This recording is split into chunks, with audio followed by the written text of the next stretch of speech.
Where did money on your next underground utility project start using Pennsylvania One Call System's Coordinate PA application? Coordinate PA is the next generation of utility coordination that allows you to easily transfer and manage your complex projects from start to finish, all the way from the designer to the excavator. Be prepared for your next underground utility project with Coordinate PA. Makes sense. Visit pa1call.org to learn more. Calling all bookworms. Join us for Fanatic About Reading Day, presented by Xfinity on Sunday, May 21st at 1:35 when the Phils host the Cubs. And kids 14 and under receive a Fanatic children's book. Order now at Phillies.com.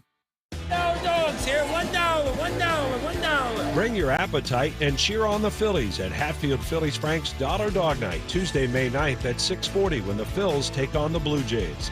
Secure your seats today at Phillies.com. This is Larry Steinhaus of Investor Schooling. I am so proud to announce the continuing success of our students at Investor Schooling. You already know that at Investor Schooling, we teach real estate investing and stock options. Did you also know that we teach things about tax savings, estate planning, and business coaching as well? We teach things about money I bet you never knew. At Investor Schooling, we teach from the perspective of true experience. If you want to see what our students think about Investor Schooling, please check out the over 160 5-star Google reviews. To find out more about how you can change your financial life, go to investorschooling.com or call 866-424-2829. That's 866-424-2829, and you can attend a complimentary class this Thursday at 7 p.m. Attend that class and see for yourself what Investor Schooling is all about. Go to investorschooling.com or call 866-424-2829. That's 866-424-2829. We can't wait to see you this Thursday. The legendary Babe Ruth invested most of his career earnings in safe alternatives within the financial life insurance industry, which we coined crash-proof investments. They protected his nest egg during the banking collapse, while millions lost everything in the Great Depression. The American retiree needs a safe and guaranteed strategy that hits a home run. But many investors put their trust in the financial industry or foolishly try to time the market expecting a changeup, but then swing and miss the fastball that Wall Street throws at them. Babe's investments were immune to government takeover and allowed him access to his money, while banks denied access to depositors during the 1930s. With a fragile banking system and global turmoil, now is the time to hit a grand slam in your Hall of Fame years. Don't be fooled by the copycats. Call 800-722-9728 or visit crashproofretirement.com. In the Pennsylvania Army National Guard, get a head start on a career in exciting fields, including science, communications, engineering, and medicine, all while earning money for your education. This training will boost your eligibility for a high-paying and rewarding profession, and you can get it all while serving part-time in your community. To learn more about the Pennsylvania Army National Guard, visit nationalguard.com/PA and talk to a recruiter today. Paid for by the Pennsylvania Army National Guard. WPHT, WPHT-HD, WOGL HD3, Philadelphia. Always live on the free Odyssey app. From the Cherry Hill Volvo Studios, where relationships matter. Live and local from Philadelphia. Free speech lives here. It's Kayal Company on Talk Radio 1210 WPHT.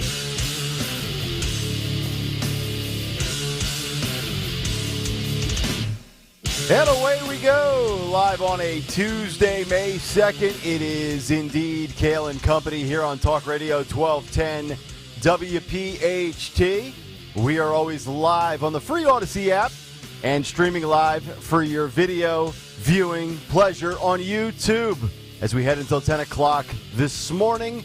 855-839-1210, the phone number. We are on Twitter and Instagram. The radio station at 1210 WPHT. I am at Nick Kayal, K-A-Y-A-L. Dawn Stensland with the news. Greg Stocker, the chairman of the board.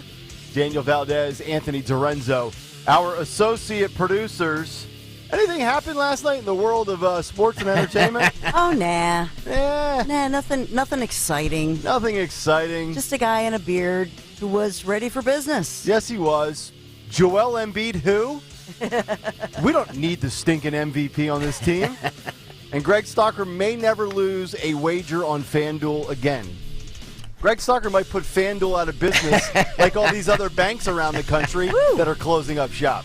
Yeah, I didn't. So, full disclosure, I didn't think they were going to win. Me neither. But I definitely thought that it was going to be closer than 10. Yeah. And they ended up pulling it out. All they needed to do was take one from Boston, in Boston, without Embiid. Pretty remarkable. Yeah. Yes, indeed. Dawn, how are you? Doing great. Yesterday was interesting. Got up from the nap. Oh, God. You in the nap? Would you shut up with the nap already? Nap. And reached out and looked into my email and saw the great caller Bill from Harleysville checked in. And I remember yesterday he wanted to arrange some good work in the community. We hashed out the logistics. So Saturday morning I'll spend about an hour or two with soon-to-be 101-year-old veteran Stan Friday. Nice. I'm going to do a little mulching in the Harleysville area on Saturday. Wow. And then I realized I was out of pens and legal pads, two things that I absolutely need in my life. Yeah. As far as from a show prep standpoint, run down the street to my local Staples, park the car, get out. I'm not 5 feet past my car. Another car comes pulling down the parking lot as I'm walking towards the Staples. Lady rolls down her window, and I'm thinking this is going to go terribly, terribly wrong. She goes, "Nick Kayal?" I said, yes. She goes, "Love the show. Listen every day." Wow. That's wonderful. She waves, and then she just keeps going down the driveway. Wow. That is awesome. That is really cool. So, random fan in Staples parking lot lady, if you are listening, we appreciate that. Yes. Thank you. So, very interesting developments yesterday with some of our audience. I want to see if this 101-year-old gentleman puts you to shame mulching. Bill from Harleysville did warn me on the phone. He's sharp as a tack, despite being 20 years older than Joe Biden, and he is still strong as an ox. Wow. So we will send out visual proof on Saturday. Can't wait. Once my arms recover from all the work I do. Look Again, at you. I'm gonna be schlubbing around. This guy's gonna be doing circles around me. Meeting listeners one mulch bucket at a time. Really, a 39-year-old radio guy. He can't even do 1 pound of mulch, and he's crying. Why I sit behind a microphone? I would just advise you to listen to this guy. I'm sure he has amazing stories. Yes, words of wisdom indeed. Yeah. All right, we have a lot to get to this morning. Racism running amok in a venue that you might not expect. Apparently, they both need each other, and perhaps a coronation before a nomination. So much to delve into this morning. But before we get to all of that, the great Dawn Stensland with the news here at 6:07. And good morning. Our Kayal Company News Live sponsored this morning by Catholic Philly. So in the news, before we talk about what happened in the world of sports, a lot of excitement. We have Philadelphia police telling us that shooting on I-95 last night in South Philadelphia was indeed a case of road rage. So this happened about 9 o'clock last night. I-95, the driver of an older white Volvo fires a gun at the victim, grazing the victim in the arm. And that person, the victim, the other person in the other vehicle, left the highway, stopped along Island Ave right near Penrose. So bullet holes could be seen in the windshield of that victim's car. So we didn't have a crash as a result of it, but they are looking at any kind of surveillance images, trying to get that shooter. So that person, that gunman, is still out there. Philadelphia police searching for that person. And then we have 2 people hurt following this huge crash involving at least 7 vehicles. Originally they said 10, but it's 7. That led to a house fire in North Philadelphia. This is a crazy situation with a speeding driver of a red SUV speeding down West Diamond Street, strikes a car, and that caused the driver kind of a domino impact. So it triggers that driver to lose control. The SUV goes towards the sidewalk and then crashes into a bunch of other vehicles, ultimately crashes into a home at Diamond and 31st Street. And that shatters the windows, sparks a fire, a house fire. Now the fire department comes. So really a scene where you had fire crews, you had first responders, you had police, obviously. And one of the drivers who caused this thing fled the scene. This is remarkable. So, this is like the story you had last week where I said, what is this, like a movie script? It's like, these people think they're stunt doubles or something. Yes, exactly. Well said. So searching for two different, violent kind of drivers who caused these scenes. We have two people hospitalized in that one, and then ultimately, there's so much more going on this morning that I want to get to. But ultimately, we have a sad story this morning as Gordon Lightfoot, Canada's legendary folk singer-songwriter, whose hits include Early Morning Rain and The Wreck of the Edmund Fitzgerald. Day, day, day, day, day. You know it if I started singing, but I'm not singing with only 2 cups of coffee under my belt. Only 2. But Gordon Lightfoot, the reason I did this story because Bob Dylan once called him a rare talent. And by the way, anytime I can say Bob Dylan for Greg Stocker in the 6 a.m. It's not like that's not even his biggest hit. It's right. If I could read my mind. Come on. Yeah. It's a fabulous song. He had to be in, his 80s at least? 84. I figured. So Canada's... Come on, this is great stuff. It is. This is great. So this is 2 people in their 80s I know now. Or a fortress strong with chains upon my feet. You know that goes. Well, he was 84 and he's being remembered this morning. We have so much more that we will talk about this morning. AOC and Helen Gim.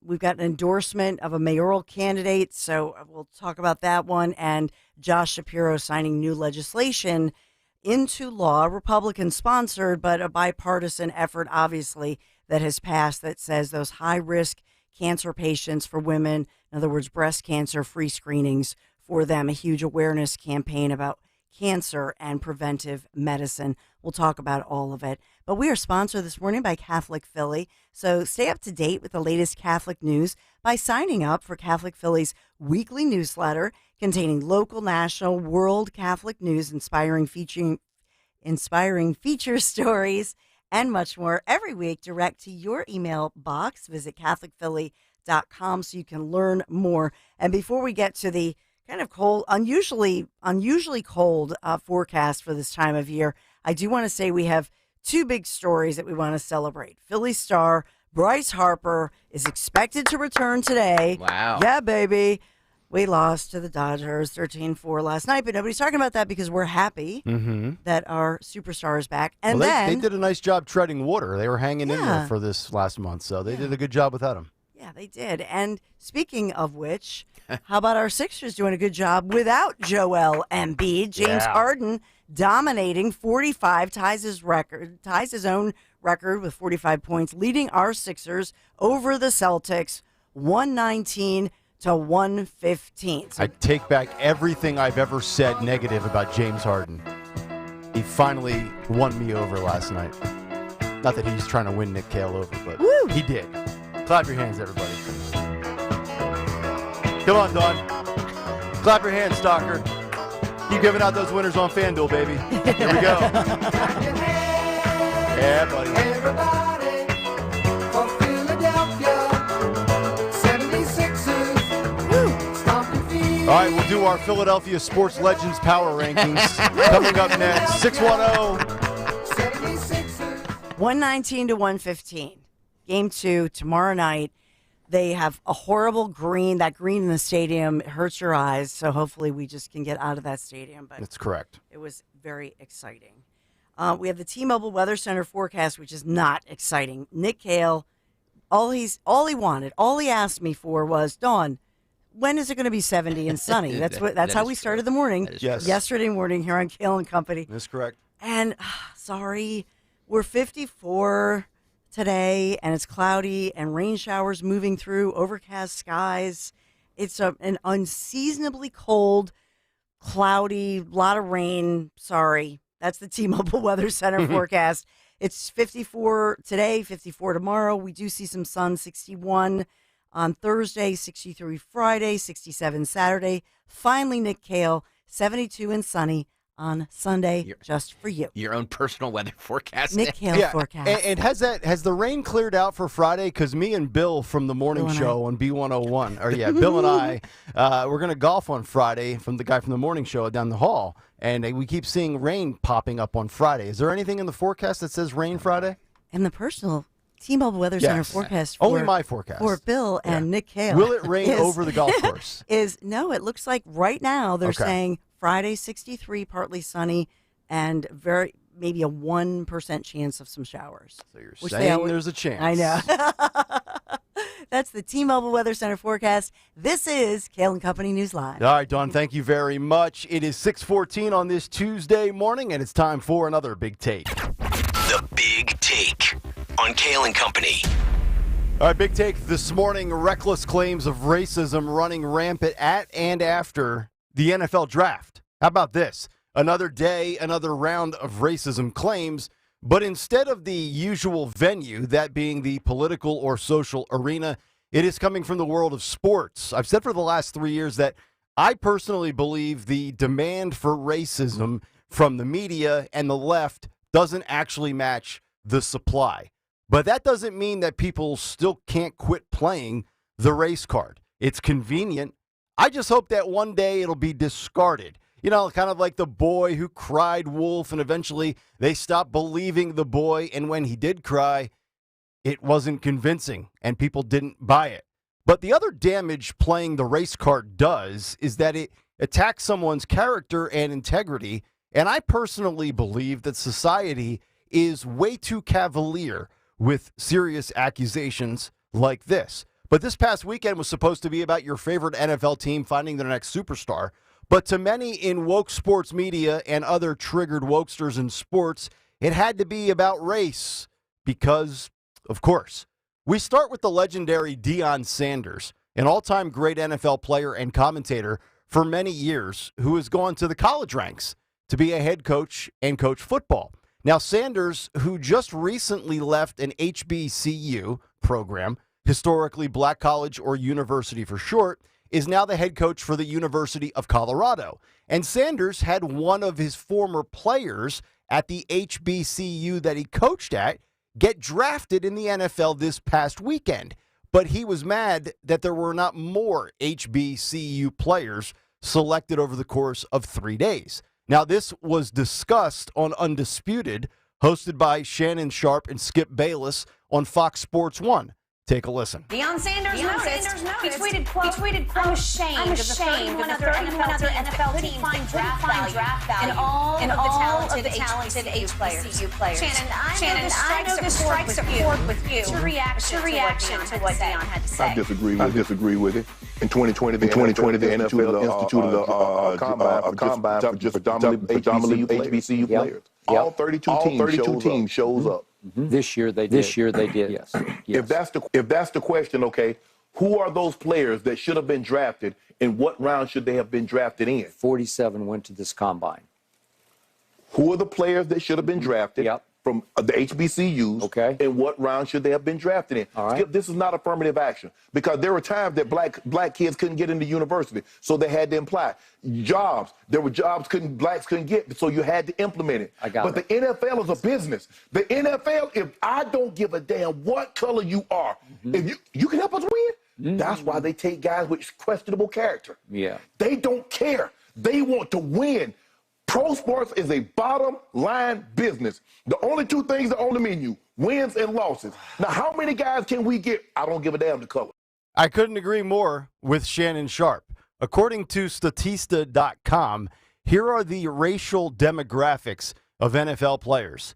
The NFL is comprised of 56% black players, 25% white players, 11% are multiracial, 6% were non-disclosed, 2% Pacific Islander, 0.4% Hispanic, and 0.1% Asian. The NFL is the ultimate meritocracy.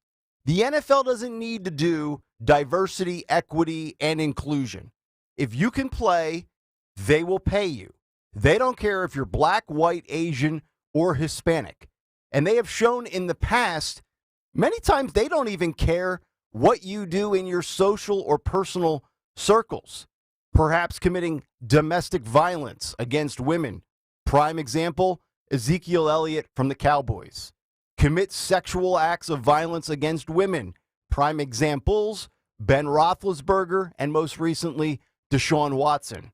Or even if you kill and murder dogs. Michael Vick, 2009. All they care about is winning and making money. And usually the only time they react and punish people is when there's public outrage. By the way, the first 10 players drafted in the NFL were all black, and 3 of the first 4 picks overall were black quarterbacks. And speaking of black quarterbacks in the NFL, that gets me to a pair of woke losers at ESPN that get no ratings. That being former NFL player, now turned analyst, Dominique Foxworth, and TV host Bomani Jones, who has failed in every slot he's ever been on ESPN, including the 6 p.m. SportsCenter weeknights where he and Jamel Hill, who's now with The Atlantic, lost half of their audience in 2017 because they felt talking about and trashing Donald Trump was what sports fans tuned in for to see and hear on ESPN television. But ESPN personalities Bomani Jones and Dominique Foxworth floated the idea that the NFL will now be concerned if more black quarterbacks like Lamar Jackson and Jalen Hurts of the Philadelphia Eagles start to become the face of the sport instead of white quarterbacks like Josh Allen and Joe Burrow. The two started to talk about how the Philadelphia Eagles were acquiring all of these former Georgia Bulldog players before Foxworth began on this point. Jackson and Hurts both became the highest paid players in the NFL with their latest contract extensions with the Baltimore Ravens and Philadelphia Eagles, respectively. Foxworth goes on to say, quote, "Before we get to the Eagles and how scary that is, something just hit me. There's going to be some rule changes in the NFL. They're going to do something, and you may be looking at me like I'm crazy, but wait till I explain something to you. They're going to be like, yep, they about to fix this." Quote, "Who's the best quarterback in football? Patrick Mahomes? Who's the 2 highest paid players in the league? Lamar Jackson and Jalen Hurts. Who are the first 3 quarterbacks drafted in this draft? Black dudes. Oh, we got a rule change coming down the pike." End quote. I can't believe I just read those quotes to you. Yes, the NFL is going to change what is it's made by far them to be the number 1 sport in America, all to bring down the black quarterback, all to bring down the ratio of black quarterbacks succeeding to white quarterbacks. Imagine saying that on television, first of all, and then trying to justify your comments. FYI to Dominique Foxworth, 6 of the top 7 quarterbacks in the NFL, based on their contract values, are black. 7 of the top 9 paid quarterbacks are black. And 8 of the 16 top paid quarterbacks, 50%, so half of the top half of the league, are black. Yeah, the NFL's really trying to bring down the black quarterback. And speaking of race in the NFL, ESPN's Louis Riddick, a black man and one of the brightest minds on NFL television, who used to work for Howie Roseman and the Eagles, made this comment on ESPN this past weekend during their NFL draft coverage. As the Arizona Cardinals were getting ready to make their pick, he said that the Arizona Cardinals have lacked alpha males and dudes that stand out on their team, which is why I am saying we need more Chiefs. We have too many Indians and not enough Chiefs on the team. And that moment came right after the Arizona Cardinals selected Paris Johnson with the 6th overall pick. And Riddick began breaking down the Ohio State's tackles game and saying that they need more Chiefs on their team, not Indians, Chiefs, end quote. People have said that for years in sports. They're basically saying, I need more leaders. I don't need the supporting cast. I need the best of the best. That's what they mean when they say too many Indians, not enough Chiefs. And Paris Johnson could be that guy. He was an All-American. He graduated college in 3 years. He speaks 3 languages fluently. And he started charities for the veterans of our country, from the military, and for the homeless. But it didn't matter to left-wing sports media because when they heard Louis Riddick say, too many Indians, not enough Chiefs, the once proud publication that I used to get a magazine delivered to my house as a kid, Sports Illustrated, has now turned into a left-wing propaganda website. Headline, ESPN's Louis Riddick facing criticism after insensitive proverb during NFL draft. Look, I don't know if Louis Riddick is progressive or not, but this is what I've been saying on this show. Now you have the left coming after, presumably, another person that leans left. And again, I don't know that Louis Riddick does, but we've seen this so many times. Sports Illustrated coming after ESPN of all places for an innocent proverb mentioned in a sports setting. But let's actually hear what I believe is real racism. And we actually have the audio to prove it. Take a listen to a young freshman at the University of Georgia. His name is Jamal Jarrett, who is on the football team, who decided to go live on his Instagram on Thursday night as he was rooting for the Atlanta Falcons to select former Georgia teammate Jalen Carter with the 8th overall pick. Take a listen. Jalen Carter. Jalen Carter. Jalen Carter. Come on, you Asian. Ching chong. Come on, you Asian. Ching chong. That's what he said. The Falcons sent up an Asian kid to the podium to announce the Falcons pick. And this Georgia football player shows awful judgment and a terrible choice of words, all of which is live on his Instagram social media feed. That sure sounds racist to me. And as we know, the Falcons didn't select Carter at 8, but it was our Philadelphia Eagles who took him one spot later at 9th overall. I'm not saying this kid should be cut from the team because I'm against cancel culture. But imagine if this was a white Georgia football player. Headline would read something like, MAGA Republican on Georgia football team spews racial slur on social media during NFL draft. But no, this was an African-American young man who made a mistake, so it's been relatively quiet. Doesn't fit the narrative, because as we know, only white people are racist. We just gave you 4 stories that perfectly illustrate how sports has become so unwatchable to the average American. We choose sports and entertainment as our escape from politics, social issues, and real-world discussions, not to be clubbed over the head with selective outrage and one-sided slants and coverage from our esteemed media members. The NFL Draft, arguably the best non-on-the-field sports weekend of the year, and even that gets ruined by the small, vocal minority. And that's the big take. The Big Take on Kayal Company.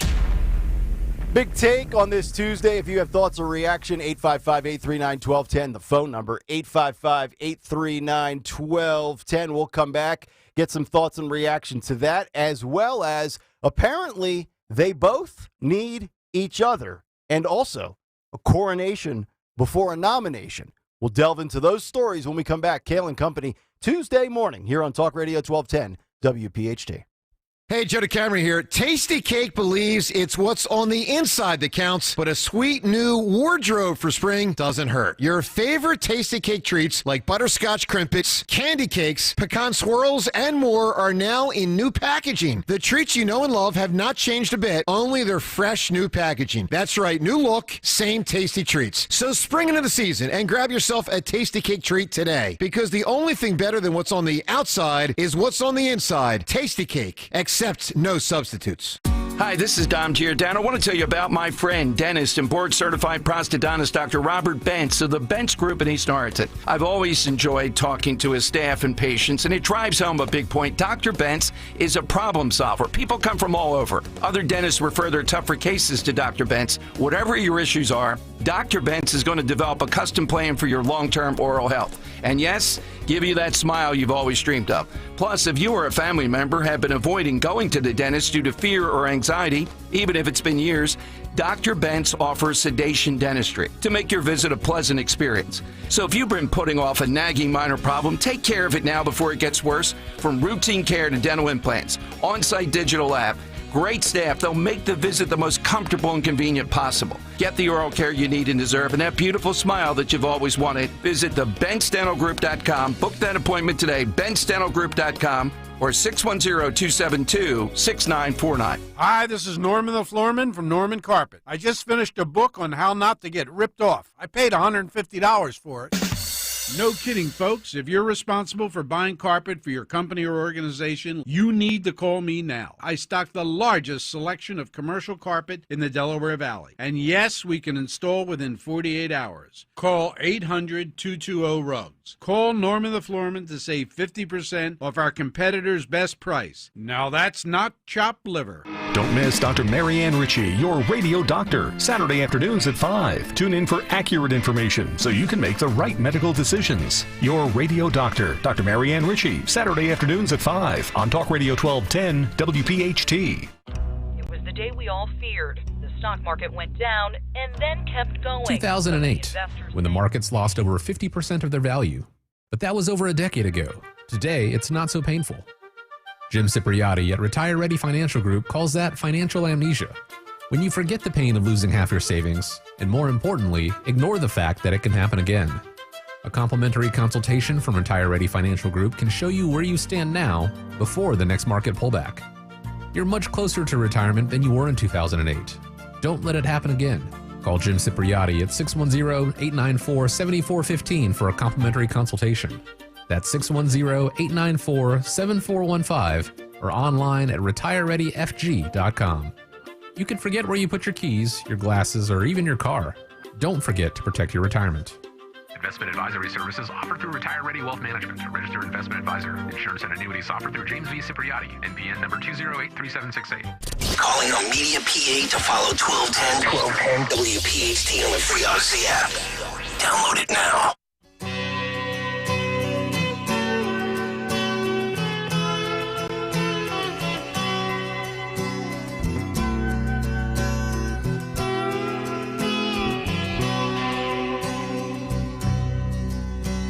The legend lives on from the Chippewa on down of the big lake they call Gitchagumi. 6:31. Welcome back in. The lake, it is said, never gives up her dead when the skies of November turn gloomy. It is Kayal Company here on this Tuesday morning. I was going to say this morning, I said that if I could read her mind, or if I could read your mind was the best song. I changed my opinion. I think this is the record of the Edmund Fitzgerald is the best Word Lightfoot song. And that's what we have right here? Yes. That's the one that I tried to sing. Sing it with us, Dawn. Come on. Let's hit the post here. The ship was the pride of the American Ah, yes. side, coming back from some mill in Wisconsin. So much to delve into. It's great to have everybody in, whether you're listening on 1210 AM, the Odyssey app, or watching us on YouTube. We appreciate it. So a couple of things to get to here when it comes to all of the big-time names and families when we talk about POTUS discussions, ranging from Donald Trump to Joe Biden on down to Hunter Biden. So I thought this was pretty interesting, and this is a pretty big story and headline, as CNN is now saying that Donald Trump will appear in New Hampshire for a town hall. The headline, and this is courtesy of the Associated Press, as President Donald Trump frequently derided CNN as, quote, fake news, well, because they are. Now that he's running again, Trump has agreed to appear on a live town hall forum from New Hampshire next week for CNN viewers. The event scheduled for May 10th at St. Anselm's College in Goffstown, New Hampshire, will be televised at 9 p.m. Eastern. So that'll be a week from tomorrow. And the moderator will be Caitlin Collins, which obviously covered Donald Trump when she was a White House correspondent for CNN before doing the morning show that she does now. And Trump will take questions from Republicans and undeclared voters who are planning to participate in the 2024 GOP primary. Though Trump has taken audience questions at some rallies and has been interviewed by the likes of Sean Hannity and Tucker Carlson in recent weeks on Fox News. This is his first town hall style event of the 2024 campaign. And this is also a big win for CNN because Donald Trump has not appeared on CNN in what I believe is either 6 or 7 years now. Wow. And I think this is a big win for Chris Licht. I think this is a huge win for CNN because I think CNN is desperate for Donald Trump. I think for a long time they couldn't quit Trump, especially after he left office in 2021, and their ratings have plummeted. But I also think this is a big win for Americans because I think you need to have opposing politicians against networks, whether it's Trump against CNN or a Biden against Fox News. I believe both of those guys should be on the opposing enemy's home turf, so to speak, and vice versa.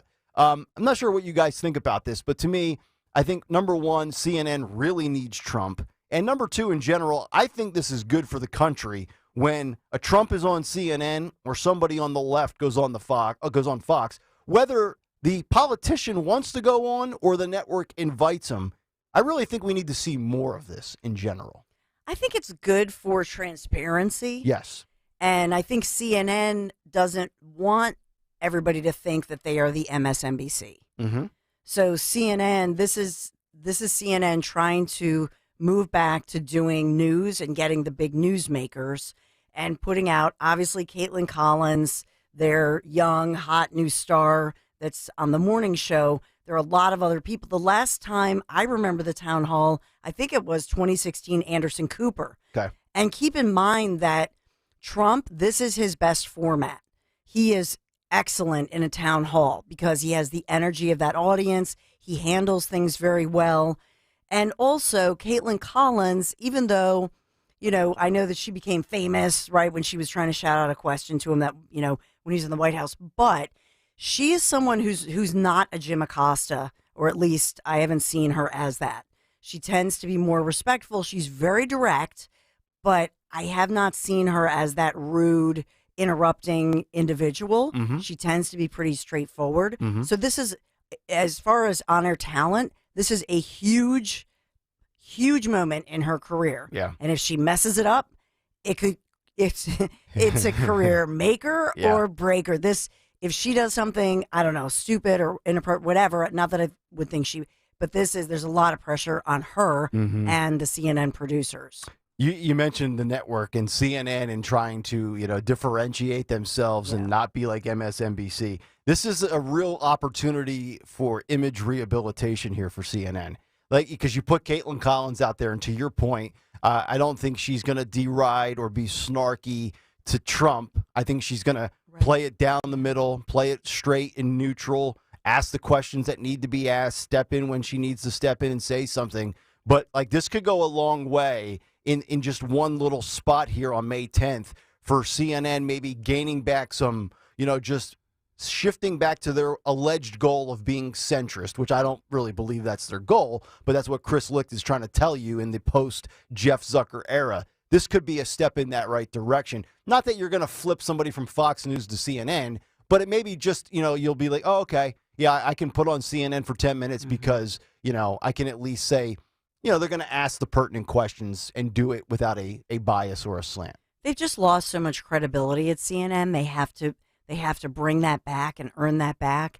That's why I don't know that we'll see. Remember, Megyn Kelly opened up the famous debate in which she asked about with Trump. It was the Rosie O'Donnell, women are fat pigs or whatever it was.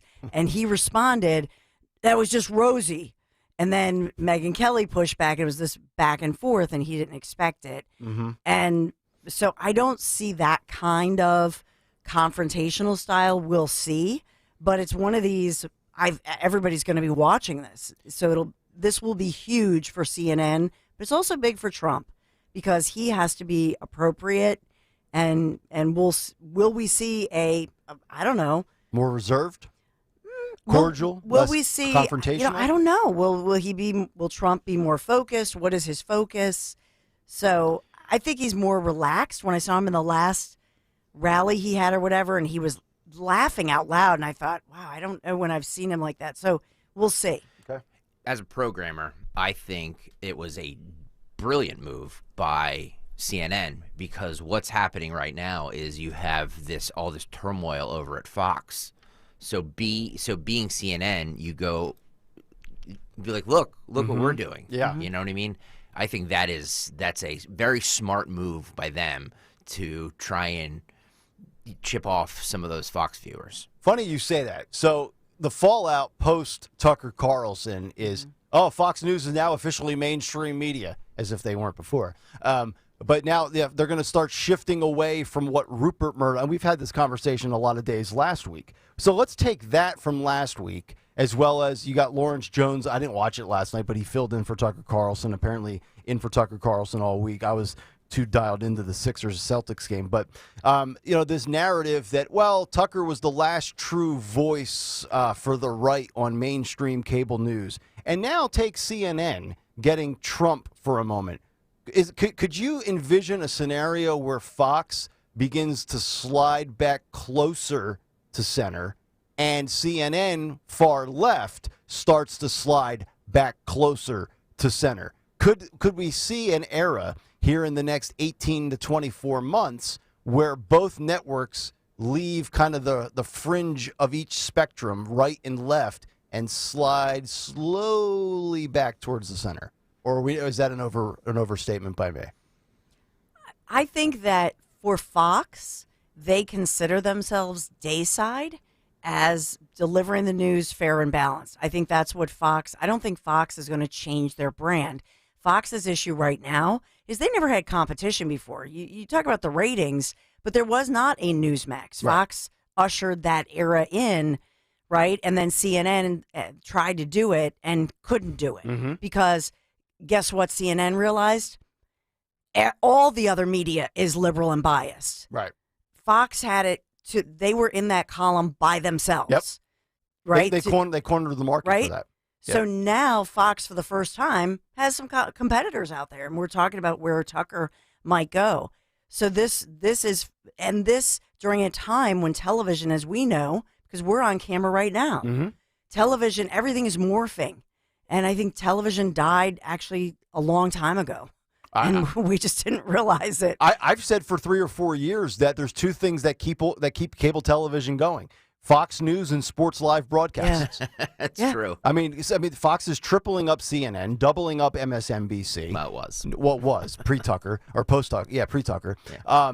Nobody watches, sitcoms anymore. We binge watch stuff and streaming. DVR stuff or streaming, Netflix and Hulu. So if it wasn't for Fox News and live sporting events, cable television would be dead in the water. I saw something Agreed. very interesting the other day. Even when Tucker was there and they had, 3 million viewers, for his show and for the 5 and stuff. Yep. If you'd go back, I don't know, 10 years, 3 million viewers would get you like 116th place. Now you're leading cable. You're the king of cable. Yeah. Right. So it's just we've come so far from that. To your point, nobody's watching TV anymore. Yeah. Like that. It's like a deserted wasteland. People like to watch YouTube. Right. That we're, by the way, we're streaming live right now. That is correct. On YouTube. So people like to watch YouTube as a way to, it's because you can get whatever you want whenever you want it. Yeah, it's funny. Everybody deserted TV, yet all I heard for 10 years was that everybody was going to desert radio. Isn't that funny? Isn't that funny? Yeah, TV's the wave of the future. Okay, and now you've got so many other options, yet here we are still doing our thing in our format and doing quite well. So, very interesting.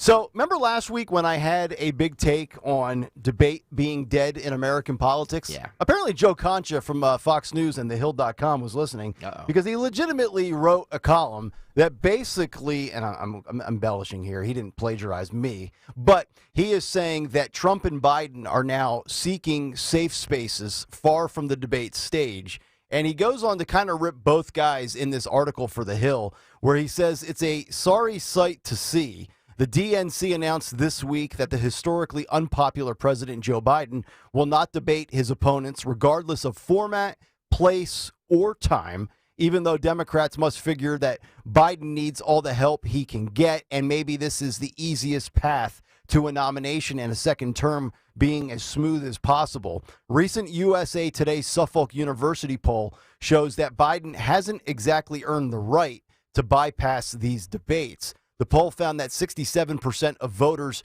would vote for Biden in a Democratic primary, but 14% prefer Robert F. Kennedy Jr., while 5% go with Marianne Williamson and 13% saying somebody else. And then on the Trump side of the debate, he goes into in the article and says on the Republican side, Donald Trump is already throwing down the gauntlet against debating, citing his, quote, seemingly insurmountable lead in the GOP primary.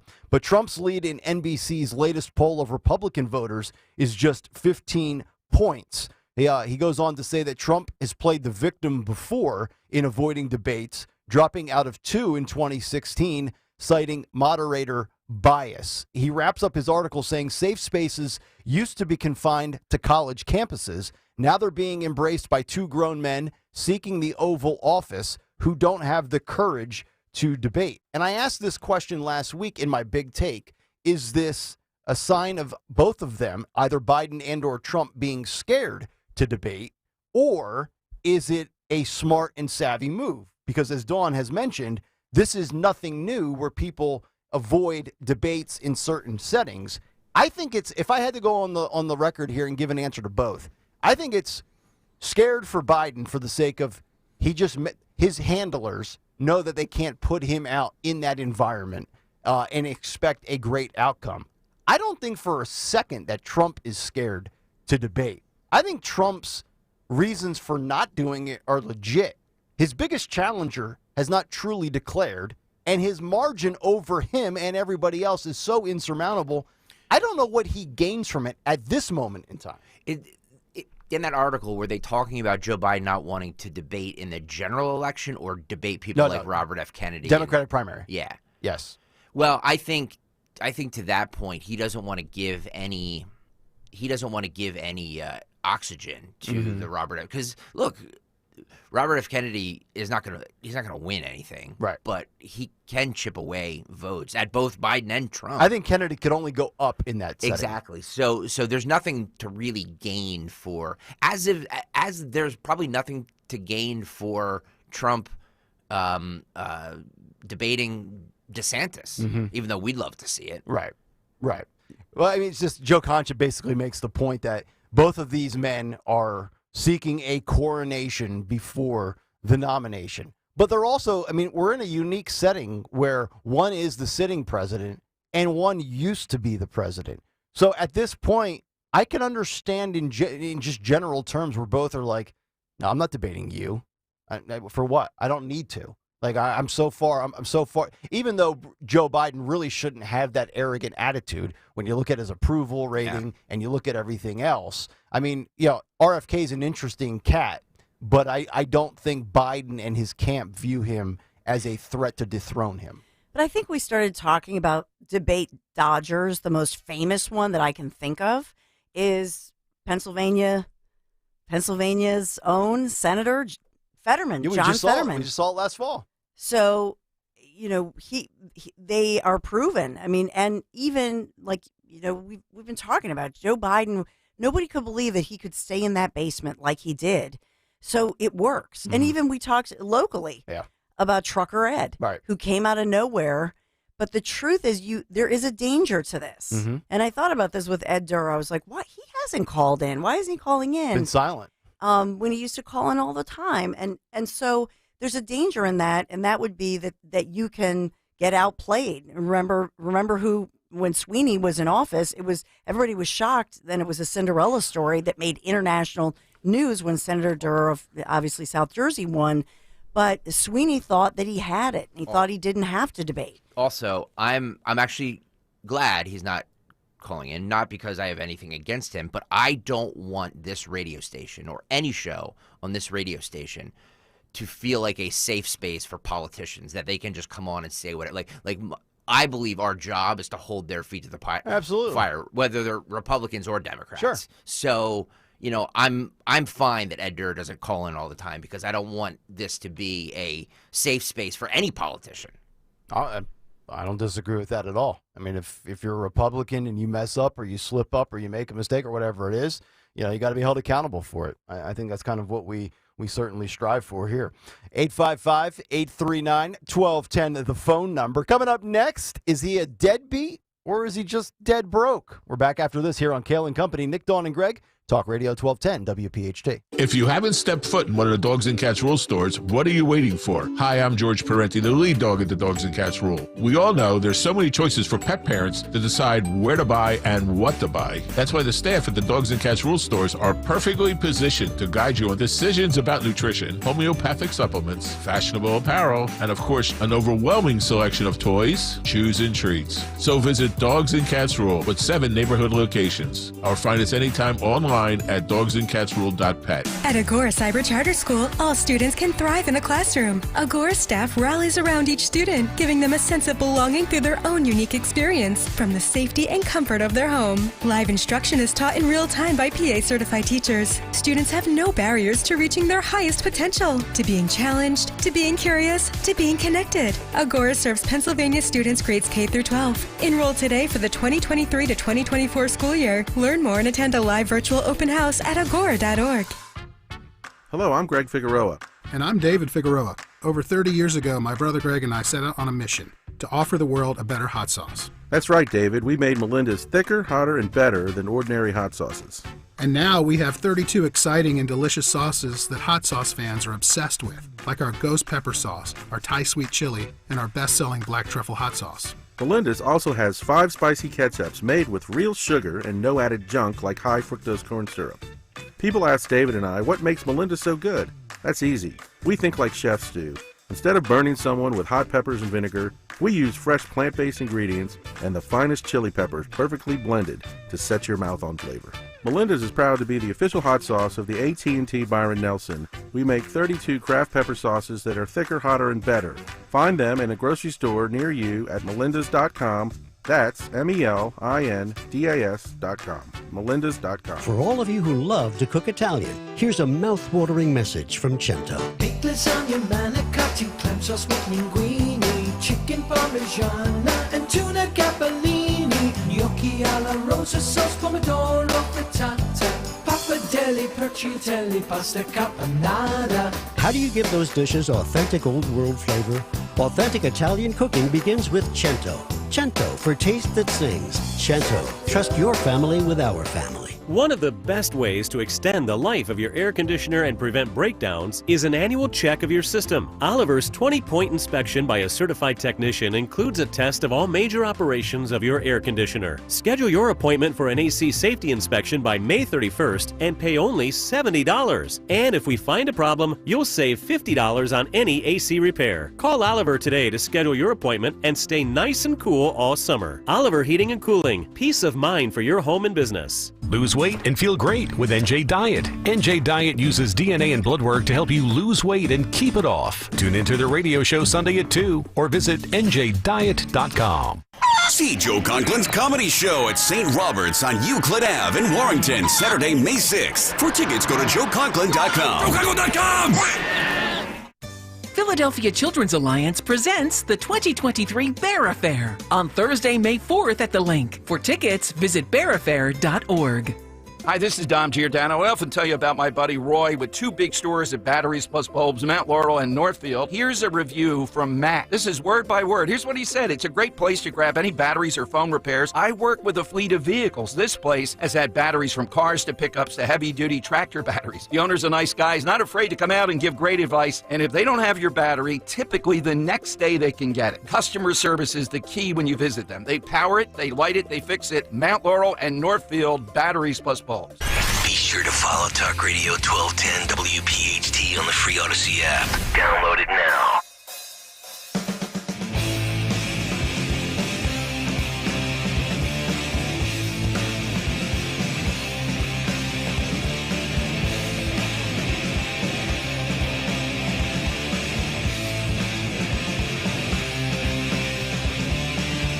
.653.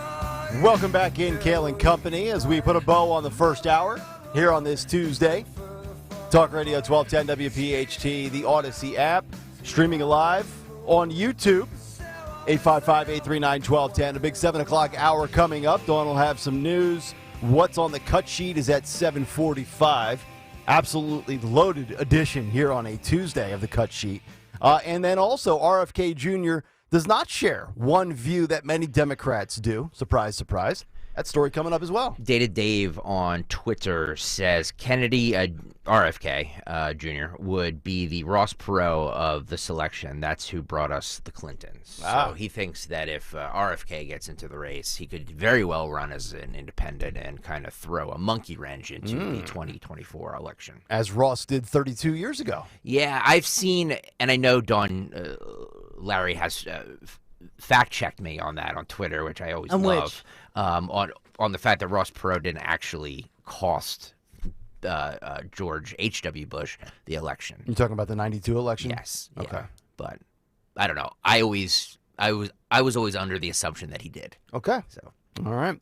So Hunter Biden, is he a deadbeat or is he dead broke? Or maybe perhaps both. Yesterday, Hunter Biden arrived at an Arkansas courtroom to face his baby mama, London Roberts. Now, Hunter Biden is 53, the baby mama 32 years old, and they have a 4-year-old child together that Hunter Biden has never actually taken the time to see, claiming, "I'm no deadbeat dad. I've given London Roberts $750,000 in 4 years to raise their baby, who goes by the name of Navy Joan," and also claims that he pays $20,000 a month in child support.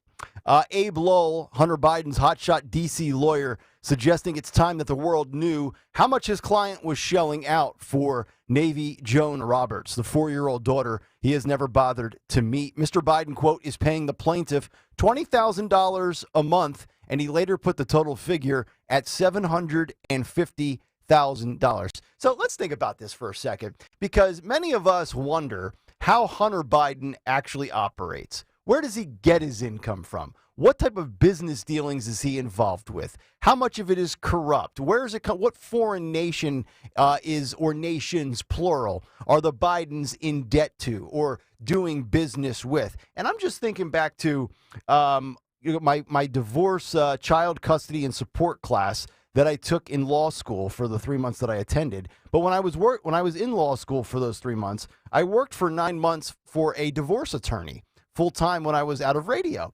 And typically for child support, you're probably, if you make a decent amount of money, not like a great living, but even a guy that makes $50,000, $60,000, you're probably for 1 or 2 kids paying somewhere between $1,000 to $1,300 a month in child support. Now, let's think about Hunter's child support for a moment. $20,000 a month. Let's just say that's, 20, 25, 30% of his monthly income. What does Hunter Biden do exactly to make $80,000 to $90,000 a month? Well, does he own a couple of Subway franchises that I'm unaware of?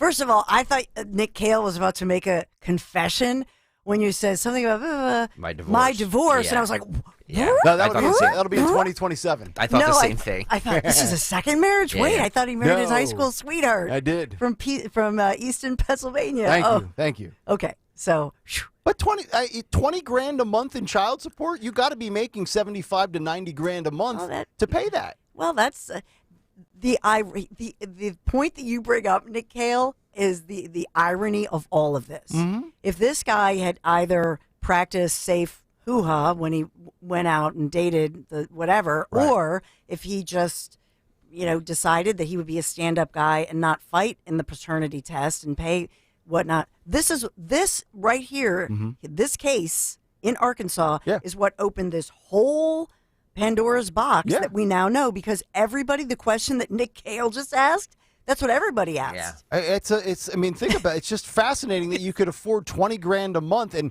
what do we hear? Well, Hunter, he's got some pricey artwork. Yeah. He sells artwork. No, but he had all that income from, all the China stuff, the Burisma, all this and that. And that's why here, this little Arkansas court, just trying to get some income for a pregnant lady, lady who just gave birth. Yeah. And they started saying, well, let's see the tax records. Well, let's see your income. Let's see your bank statements. And the judge is going to order that. And the judge did in a local little Arkansas court. And then they started going, holy cow. Yeah. And then people started asking exactly what you asked, Nick. Makes you wonder. Where'd all that money come from? Is he getting $88,000 a month from Ukraine? I just wonder. Just thinking out loud here. Not making any accusations, just pontificating on the radio. And the laptop keeps coming up. The laptop that was in the little local Wilmington, Delaware repair shop, they brought that up in court. In fact, that was a week ago. That's why this judge, the Arkansas judge, about a week ago ordered to say, you know what, I'm sick and tired, because they would ask Biden, Hunter Biden's attorney, and he'd say, well, I have to check with my client, and they were delay. Finally, the judge said, I don't care who is who in my court. This is a family court. Yeah. We're going to get to the bottom of it. Everybody's here. I like it. And that's why he was there, had to go in yesterday. Mm-hmm. Hopped out of that black SUV looking pretty good. Hair was slicked back. He shaved. Didn't look like he was on a crack bender. Nice of him to clean up for his day in court. You got to do that sometimes. Sometimes. Yeah. All right, 855-839-1210, the phone number. Coming up 7 o'clock hour, late night TV failing Americans, and then also COVID racial inequities. The University of Penn. Those stories on the way. Stay there. Adopt US Kids presents What to Expect When You're Expecting a Teenager. Learning the lingo. GOAT, G-O-A-T, acronym, stands for Greatest of All Time. As in, spaghetti sandwiches for dinner? They're my fave. Dad, you're the GOAT. You don't have to speak teen to be a perfect parent. Thousands of teens in foster care will love you just the same. Visit adoptuskids.org. Brought to you by the U.S. Department of Health and Human Services, Adopt U.S. Kids, and the Ad Council. Talking to your kids about the dangers of vaping can be hard. Getting them to listen to hot gossip is easy. So here's some drama you could share with your kid. Dude, did you hear about Cassie and Jake? No, but did you hear that vaping can cause irreversible lung damage and nicotine affects brain development? Nuh-uh. You don't need to gossip if you want to have an open conversation about vaping. So if you want to get tips on when and how to talk to your kids, visit talkaboutvaping.org. Brought to you by the American Lung Association and the Ad Council. WPHT, WPHT-HD, WOGL HD3 Philadelphia. From the Cherry Hill Volvo Studios, where relationships matter. Always live on the free Odyssey app. When you need to know, depend on KYW News Radio 103.9 FM. The Sixers beat Boston 119-115 in Game 1 of the Eastern Conference semifinals. More than 11,000 TV and film writers are going on strike for the first time in 15 years. Treasury Secretary Janet Yellen warns the U.S. could default on its debt as early as June 1st if Congress doesn't act. Get the latest anytime on KYW News Radio. Now on Crystal Clear 103.9 FM. You've never needed us more.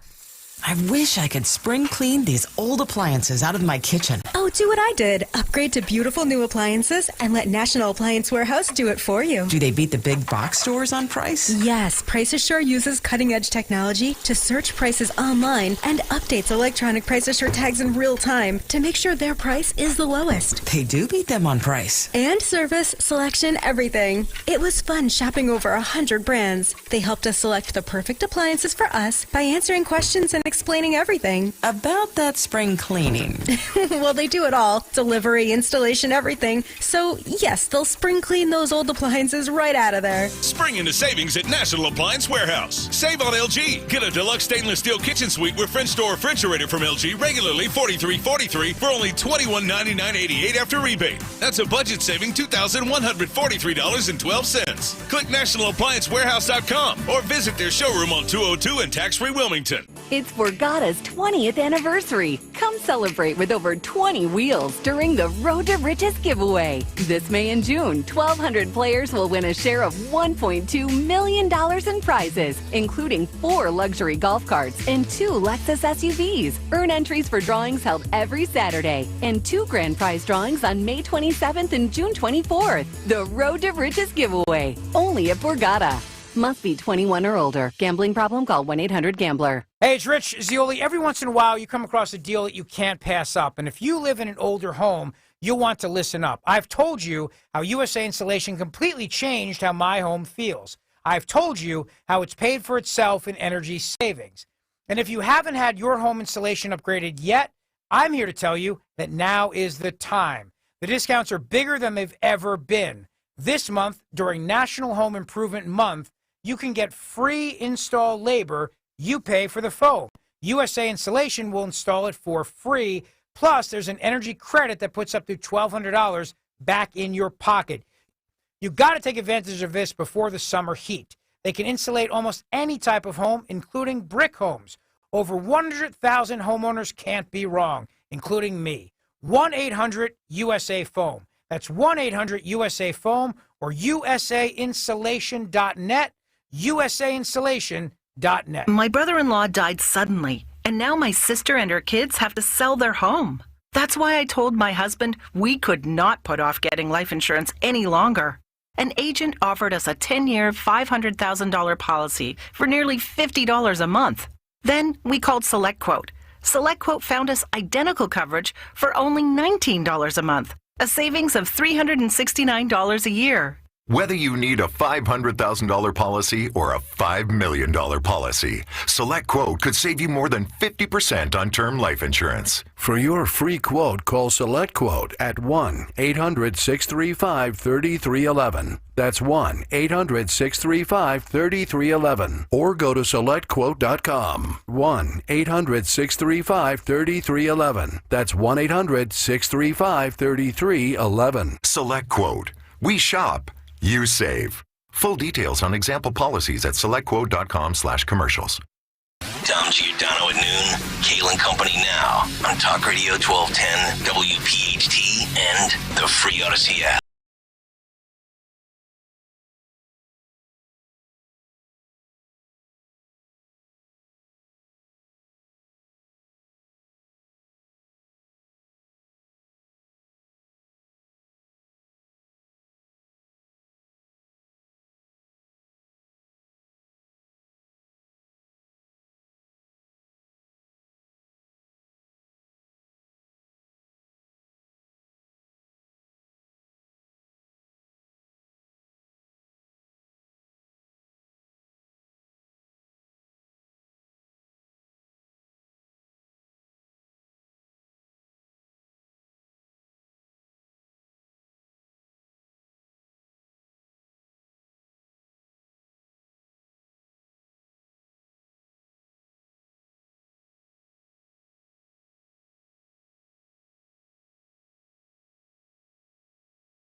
Can you be the 2,300th YouTube follower for 1210 WPHT? I think it's very possible. Me too. And then you can go into the comments section and start commenting on the show. Oh, they love to comment. And create your own show while you're in there. Yeah.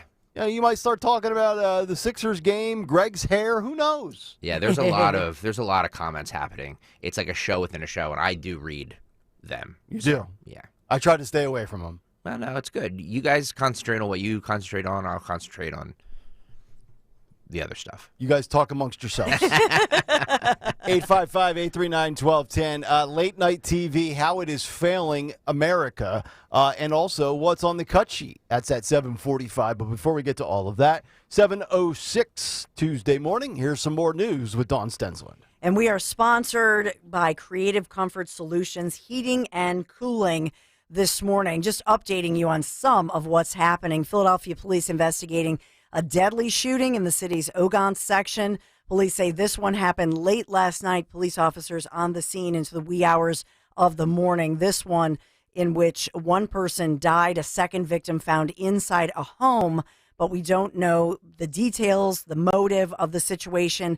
Was this some kind of a robbery or burglary attempt? Was it a domestic? We don't have those details. And we have in the suburbs at least 9 people hurt in 2 separate crashes involving stolen vehicles in downtown Westchester, Pennsylvania early this morning.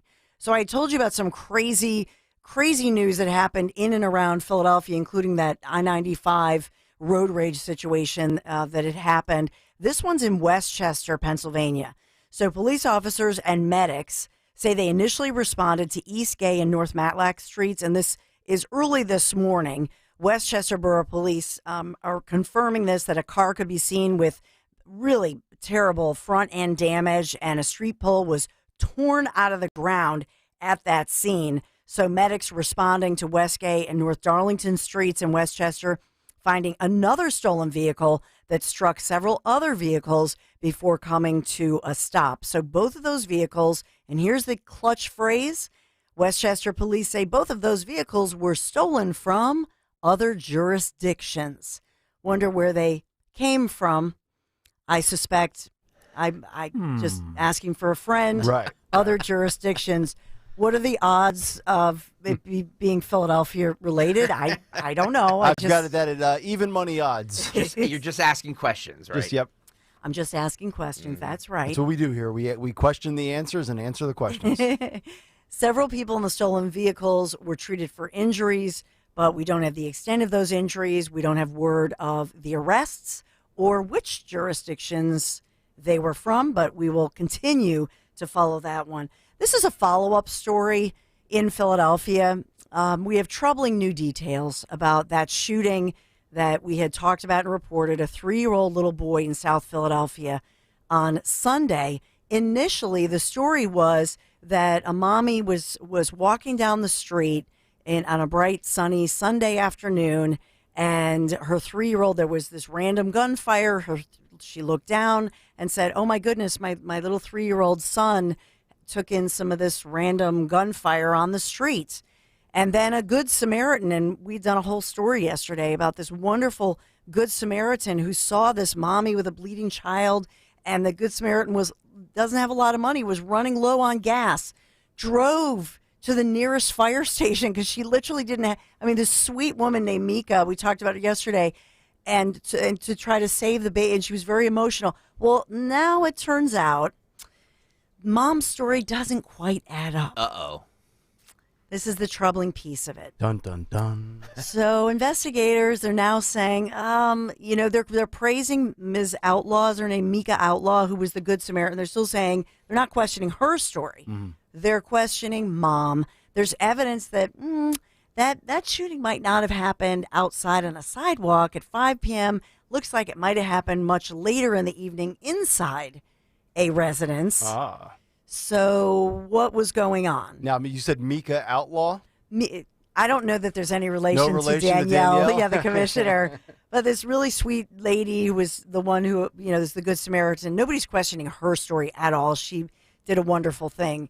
But the mom's story apparently has the police, standard operating procedure investigating. So as far as the little 3-year-old little boy, he's at Children's Hospital recovering. But now this has become a criminal investigation. They're still trying to figure out who is responsible for that shooting of that little boy, whose injuries, it appears, are not life-threatening. Thank God. He's in the hospital.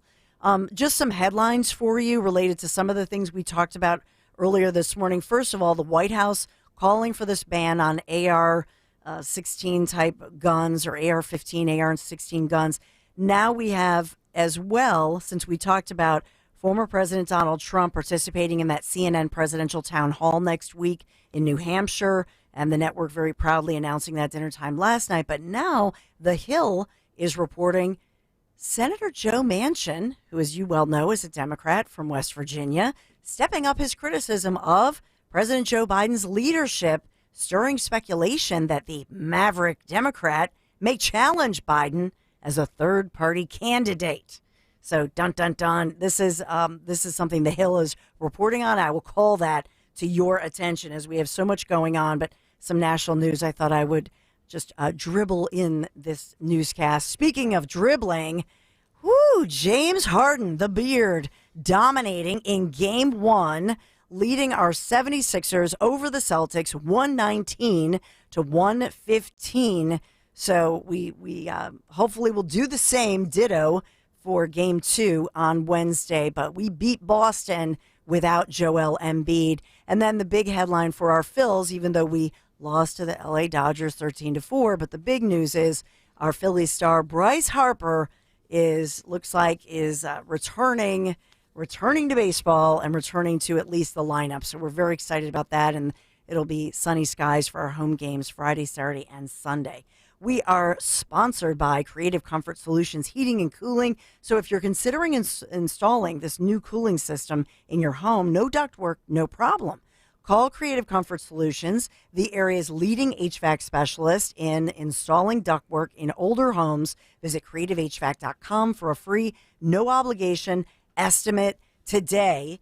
And our good news, James Harden, the Beard prediction that will win Game 2 in Boston is sponsored by Joseph Anthony Retreat Spa and Salon. Joseph Anthony Retreat Spa and Salon, the secret to spoiling the moms in your life this spring. Now with 3 locations, Glen Mills, Springfield, Center City, at the Lowe's Hotel. You can visit in person or online, josephanthony.com, where gift cards are available. josephanthony.com. Mother's Day coming up May 14th. Don't forget, Nick. Don't forget, 12 days away, TikTok.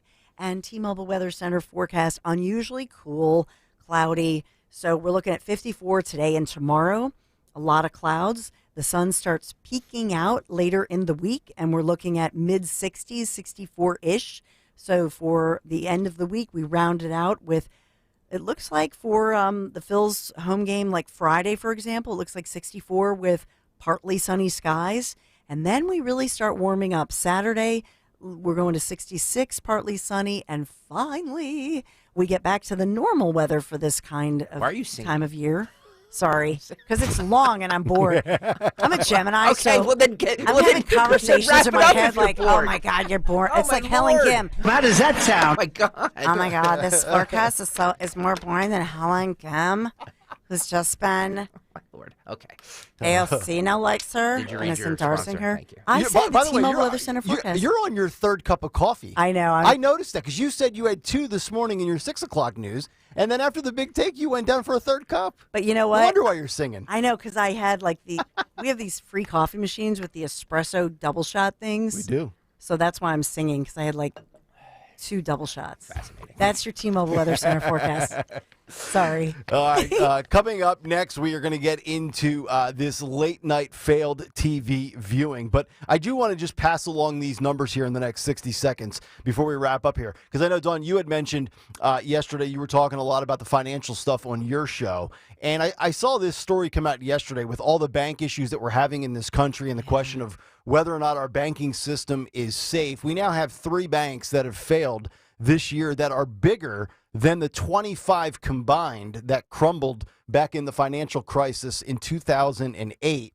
Right now, the 3 banks that have failed this year are more than 2008's total of $532 billion in assets. First, you had First Republic Bank, which became the 3rd major U.S. bank to fail this year, joining Silicon Valley Bank and Signature Bank. The 3 banks held a combined total of $532 billion in assets, which, according to the New York Times, when adjusted for inflation, is more than the $526 billion that was held by all the banks that collapsed 15 years ago. Now, there was Washington Mutual, which accounted for $430 billion. The other 24 combined for $94 billion.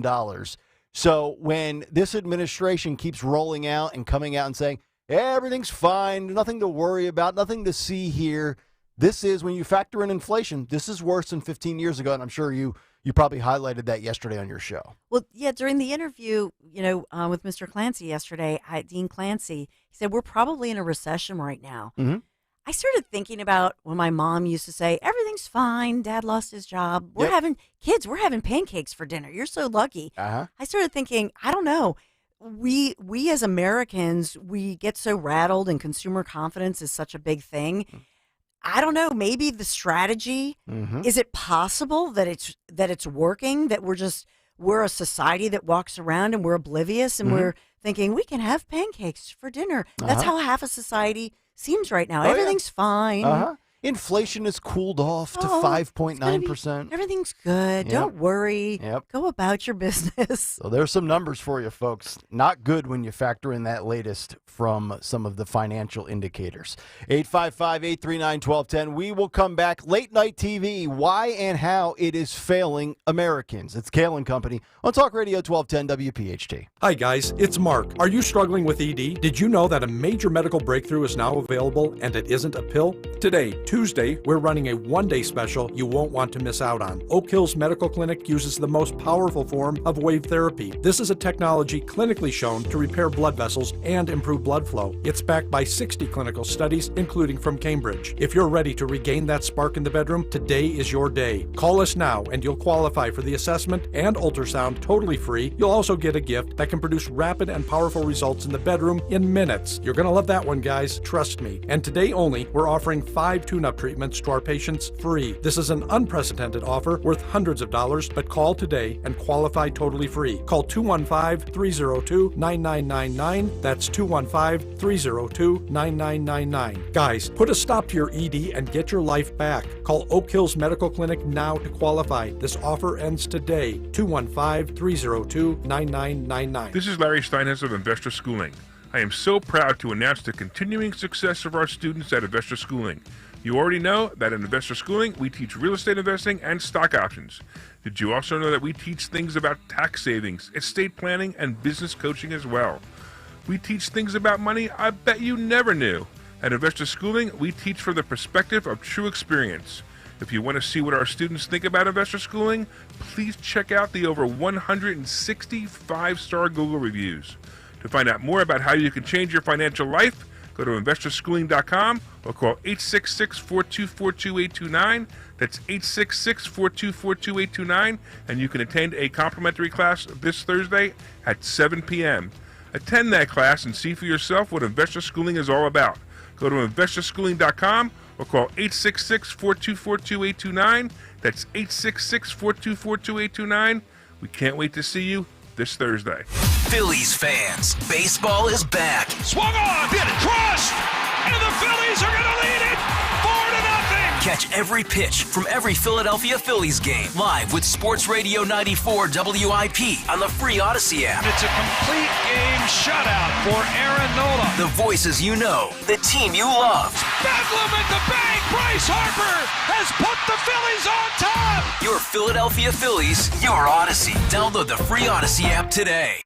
Hi, this is Dom Giordano. Are you tired of paying too much? Rescue Natural Supplements are rolling back prices to 2013 on top of Memorial savings all month long. That's right. For the entire month of May, you can buy 2 products, get 1 free, or buy 3 products and get 2 free on every single Rescue supplement. Combine decade-old rolled back prices with free bottles for huge savings. Stock up on all your favorites. 1250 Omegas, cholesterol supporters, probiotic, and brand new health gummies are all on sale. To order, call 800-26-ALIVE, 800-262-5483. Speak to a Rescue product consultant or shop online, res-q.com, res-q.com. Don't miss out on this opportunity to save big. Rescue is over 50 products to target your health goals, and everything is on sale. Rolled back prices and memorial deals start now and last through the end of the month. So go shop res-q.com today. That's res-q.com. Calling on Ridley Park to follow 1210 WPHT on the free Odyssey app. Download it now.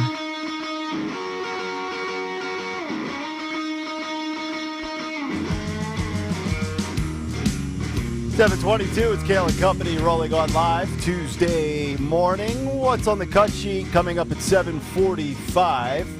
Also, thin privilege. It's a thing. We will tell you about that. A 7th grader sent home for wearing a specific shirt. That's coming up. And the godfather of AI, artificial intelligence, quits Google. Says he regrets his life's work. I'm telling you, man. Due to the risks to humanity. We don't know what we're getting into, buddy. Aw, you fear porn-loving people. No, I'm serious. Uh-huh. It's no coincidence that all the smart people and the people that know the insides of this are like, yeah, get me away from this. Uh-huh.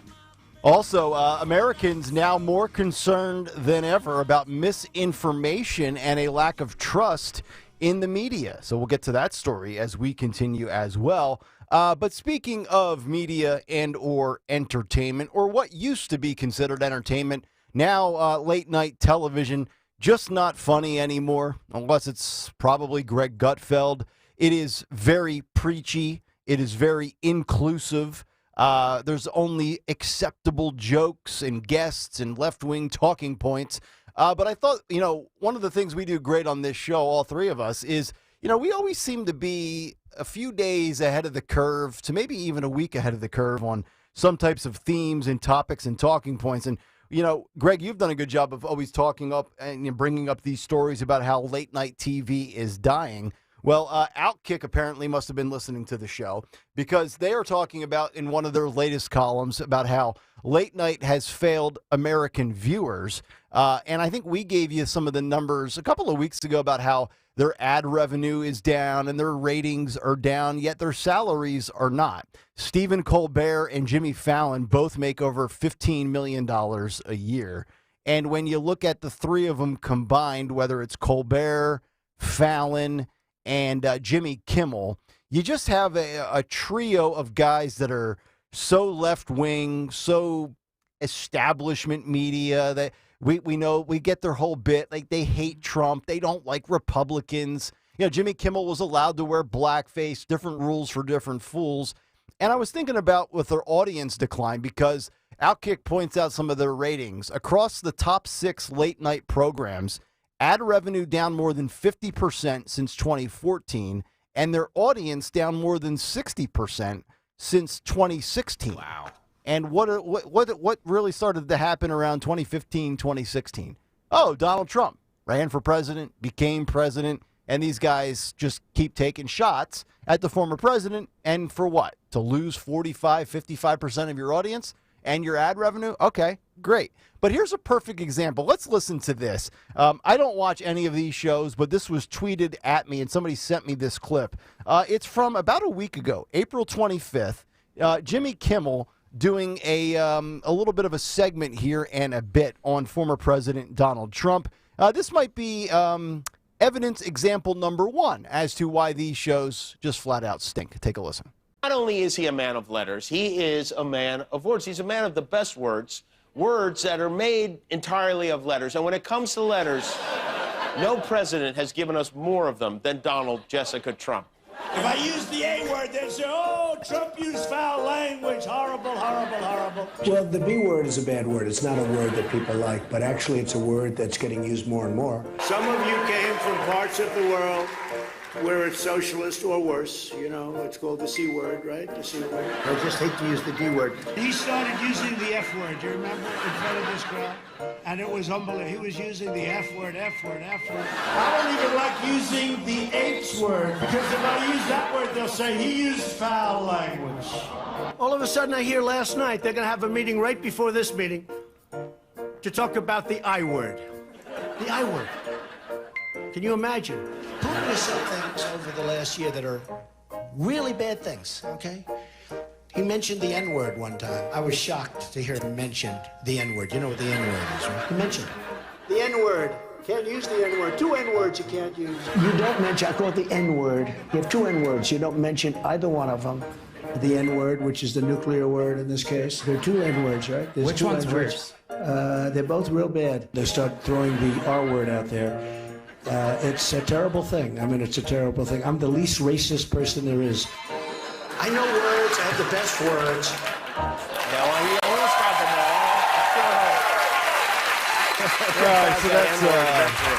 That's pretty much it from Jimmy Kimmel. The Simps in the audience, they eat it up. But I was just thinking about this because I'm watching the video feed, and you should do the same as you listen to us on YouTube.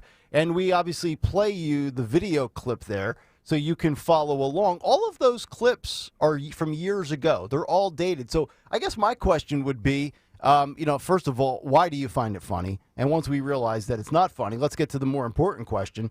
What's the relevance on April 25th of 2023 to play clips of Trump over the last 7 years? That's my question.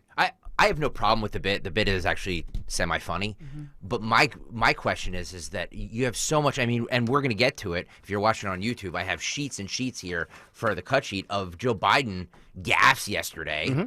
Like, why are we not making fun of whoever's in office? Yeah.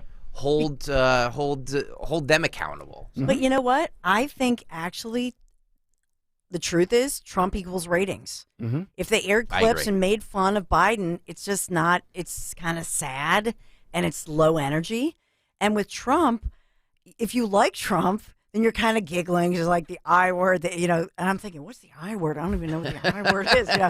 But it makes you chuckle. Yeah. And it's really not mean-spirited because it's kind of cute. Mm-hmm. So it's not mean-spirited against Trump. So I don't think it shoos away Trump supporters. In fact, people might stay for that and watch it. And so I actually just think Trump equals ratings, and they know it, and their ratings are down. When you think about these shows from when they were back in the day and they were really good, and Outkick points this out in their column, it was welcoming to all. It was done for the enjoyment of viewers. They go on to say Carson was one of us, Leno was hysterical, and Letterman spoke to our idols. Now it's like back then, you could argue that they at least placated or catered to both sides. Now it's such a hard slant left. It's like, why do you do that to yourself? Yeah. It's such a great point. There's no question in my mind Johnny Carson was a liberal. There's no question in my mind Jay Leno was a liberal. Mm-hmm. There's no question in my mind David Letterman was a liberal. Correct.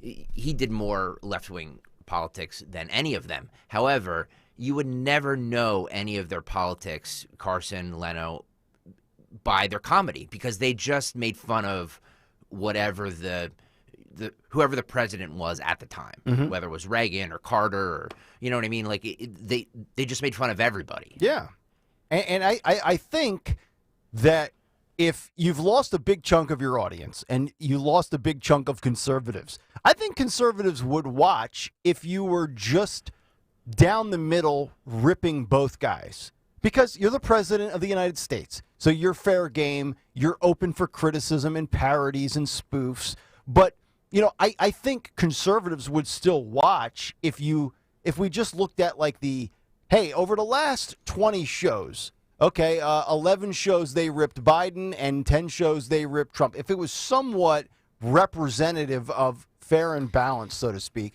you wouldn't have 40% of your audience that you alienated going by the wayside. Dan Kay on Twitter just tweeted a great thing, which is something I noticed. He said such a fake laugh in that Kimmel video that those laughs were definitely enhanced a little bit. Piped in. I mean, it was amusing, it was cute, but there was definitely some enhancement of laughter in that. Yeah.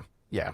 855-839-1210 if you would like to jump in on Twitter or Instagram at 1210WPHT. And, of course, in the comments section on YouTube. Thin privilege is a thing, but it's also a privilege to be working with the great folks at Piazza Auto Group. I'm now in the brand new 2023 Land Rover Defender, courtesy of the great people at the Piazza Auto Group. And you should see this model I have. It's the Defender 90, and it comes in an eye-popping Fuji white color. The Land Rover Defender, with a reputation for being rugged with go-anywhere utility, making them amongst the world's most capable off-road vehicles on the market today. They saw the Defender, they knew it was iconic, and now I truly understand why. I encourage you to go test drive the Defender today for yourself and see what all the hype is about. And there's a variety of models and sizes. The Defender is available as a two-door Defender 90, which is the one that I have,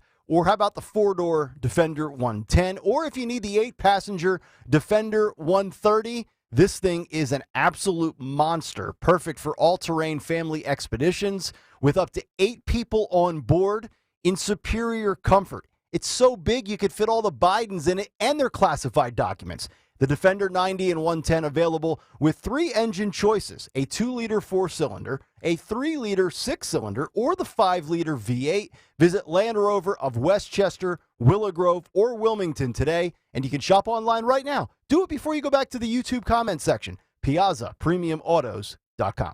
How would you like to have Joel Embiid, Charles Barkley, and Chip Snapper at your next event? Hire Joe Conklin, the man of 1,000 voices for corporate events and private parties. We hired Joe Conklin, a comedian. The guy's fantastic. We hired Joe for our sales meeting, and he was hilarious. He had everyone from our top management down to the pianos cracking up laughing. We had Joe Conklin. We did not stop laughing for the whole show. Hire Joe Conklin now for corporate events and private parties. Go to JoeConklin.com. JoeConklin.com! Live life to the fullest. Yeah, you hear that all the time, but it's easier said than done when you're in pain. Hey, Dawn Stensland here. QC Kinetics really does give people all over our region back their quality of life by providing much needed relief for chronic joint pain. Doing it in the most non-invasive way possible using regenerative treatments from your body's own natural biologics. QC Kinetics concentrates these impactful treatments right at the source of your pain, directly applying healing properties where you need them the most. No surgery, no downtime, no steroids or harmful drugs, and patients are raving about the results. What does living life to the fullest look like for you? Finally being able to play golf, walk your dog, enjoy time with your family, or just do your job without pain, whatever it is. Don't wait one more day. Call QC Kinetics for your complimentary consultation with locations around the Philadelphia region. 215-999-3000, 215-999-3000. Tell them Dawn sent you. Join us at Odyssey as we all do our one thing, together millions of things for our planet. When planning your summer vacation, pick a destination close to where you live to limit your use of fuel. When we each share our one thing, it becomes a million things for our planet. What's your one thing? Here's retirement phase expert Phil Cannella with today's report. In today's report, I'm going to talk about Medicare. Nearly 171 million workers contribute to Medicare through payroll taxes out of 327 million Americans. Approximately 58.4 million people receive Medicare benefits. In this report, I'll tell you when you should apply for Medicare and how. But first, here are the 4 parts of Medicare. Medicare Part A is hospitalization insurance, helps pay for the inpatient hospital care and certain follow-up services like skilled nursing facility care, nursing home care, and hospice care. But Medicare will not pay for custodial care. Medicare Part B is medical insurance that helps pay for doctor services, outpatient hospital care, and other medical services like ambulance services and durable medical equipment. Medicare Part C, also known as Medicare Advantage plans. These are for people with Medicare Part A and B who prefer to use a Medicare-approved private health insurance plan, which could lower monthly costs but expand your copayments. Medicare Part D helps cover the cost of prescription drugs. If you have limited income or limited resources, you may qualify for what's called extra help. In Pennsylvania, it's known as PACE. In New Jersey, it's known as PAD, P-A-A-D.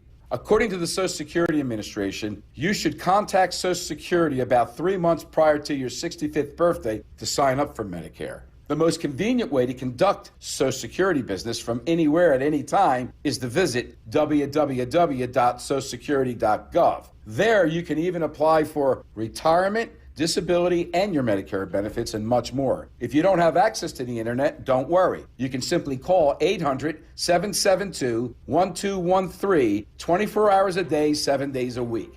To hear more stories that will impact your financial future, join Phil Cannella and Joanne Small this Saturday at 11 a.m. on the Crash Proof Retirement Show, only on Talk Radio 1210 WPHT. Free speech lives here. Talk Radio 1210.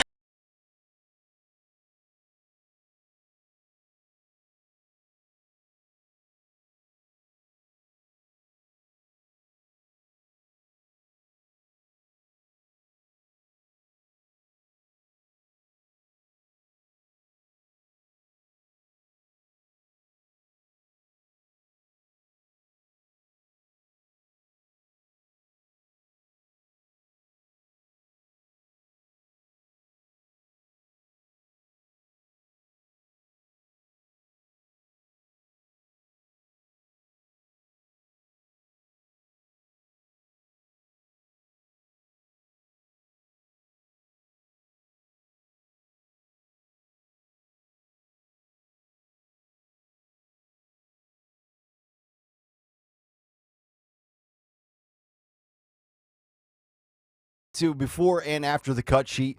This 7th grader gets sent home for wearing an interesting T-shirt that I absolutely applaud him for doing. Also, one Democrat takes the right side of a controversial topic. But I just wanted to mention this story first because we always talk about these bizarre stories where you have somebody coming out and trying to say it's always about race, it's always about race, it's always about race. That was the big take this morning. You can go back and listen to that. But an NPR show, which As we told you weeks ago, NPR, I believe, just shed away, 30,000 employees recently. But NPR show claims racist, thin privilege demonizes fat, black, and brown bodies. That's your headline. NPR show claims racist, thin privilege demonizes fat, black, and brown bodies. So if you are a heavy person, then you are perhaps, unbeknownst to your own privilege, your racist, thin privilege, that is. Virginia Soule-Smith is the author of Fat Talk. She sympathizes with fat people by trade, and she claims that white supremacy is the root of their suffering. Did you know that? Per her fat analysis, thin privilege is a byproduct of white privilege, and it must be stopped immediately. She explains the following on NPR. Quote, thin privilege is a concept that I think is tricky to get our heads around, because if you have it, you don't really see how much you have it. I mean, it's a lot like white privilege in that way because you don't see how much it's really benefiting you, Soule-Smith said. Quote, yeah, I mean, the thin ideal is definitely a white ideal. When we trace the history of modern diet culture, we really trace it back in the United States to the end of slavery, and Sabrina String's book, Fearing the Black Body, is sort of, you know, the iconic work. By the way, let me just stop reading this quote. Yeah. You know, this sounds like the way Daniel Valdez texts. You ever notice that? The young people, the youths, the way they text, I mean, comma, you know, comma, and then they get to their point. Like they preface it with all these unnecessary words and all this rambling jargon. Like, can you just get to your point already? So let's just get to the point here. So apparently white people have a thin privilege that we are unaware of because it shames black and brown bodies, is what the NPR host is saying. I just love the fact, and I'm going to go back to just my theme from the big take this morning, the cavalier nature in which people in this day and age, here in 2023, make everything not only about race, but accuse others of being racist or a part of the systemic racism that some of these people think exists in every component of everyday life.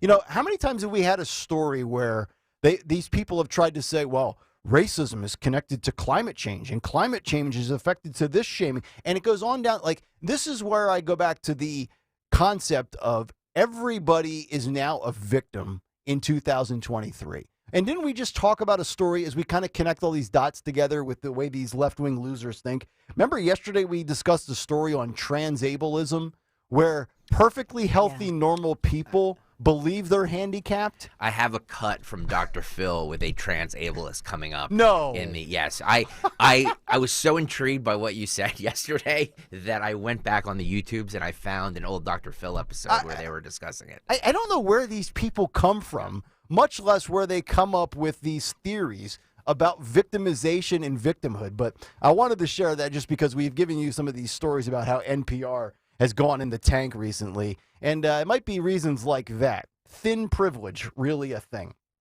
And then that gets me to these two stories. We haven't had any trans conversation on today's show, so we have to work these two stories in, because what would a show be like if we're not talking about the trans community? It's like the number one thing. It's like the number one trending theme and fad and trend in America today.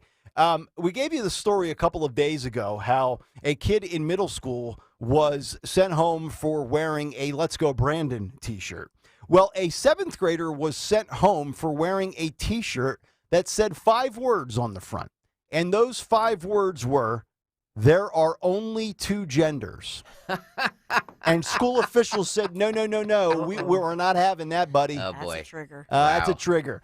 So this individual gets sent home. His name is Liam. He is a 7th grader at Nichols Middle School in Middleborough, Massachusetts. And Liam explained that he was taken out of gym class in March for what turned out to be a, quote, very uncomfortable talk. He said 2 adults told him the shirt he was wearing was making some people feel unsafe. Here we go with the safe spaces again. Right? Why don't you just stay in a closet if you're so unsafe? Oh, boy. And that he would have to remove it to return to class. The preteen said that though he was not in trouble, it felt like he was. When he said he did not want to remove his shirt, school officials called his father to pick him up. Quote, thankfully, my dad supported my decisions, Liam said. Think about this. This is a 7th grader, right? 12, 13 years old. Quote, what did my shirt say? 5 simple words. There are only 2 genders. Nothing harmful, nothing threatening, just a statement that I believe to be a fact. Then Liam got to the heart of the matter, and the young bespectacled, the young gentleman held nothing back. He said, quote, I was told my shirt was targeting a protected class. Who is this protected class? Are their feelings more important than my rights? And this is something I talk about, how the left, all they're concerned about is with feelings. Liam says he didn't complain when he saw diversity posters and pride flags in the school because he says others have the rights to their beliefs just as I do. End quote. So there's a little bit more to the story. But this kid, I mean, number one, he understands science. Number 2, he's not insane. And number 3, according to him, and this is just his account of it, so you take that with a grain of salt. Maybe he said something else. But he said, you know what? I have no problem if you want to wear a flag pride or if you want to post up a diversity poster on the wall. You have your rights and your beliefs just like I do. What a level-headed 7th grader. I like this kid. We might need to get him on the show. Yeah. And he is a brown-skinned Muslim kid. Oh, is he? No, I'm just...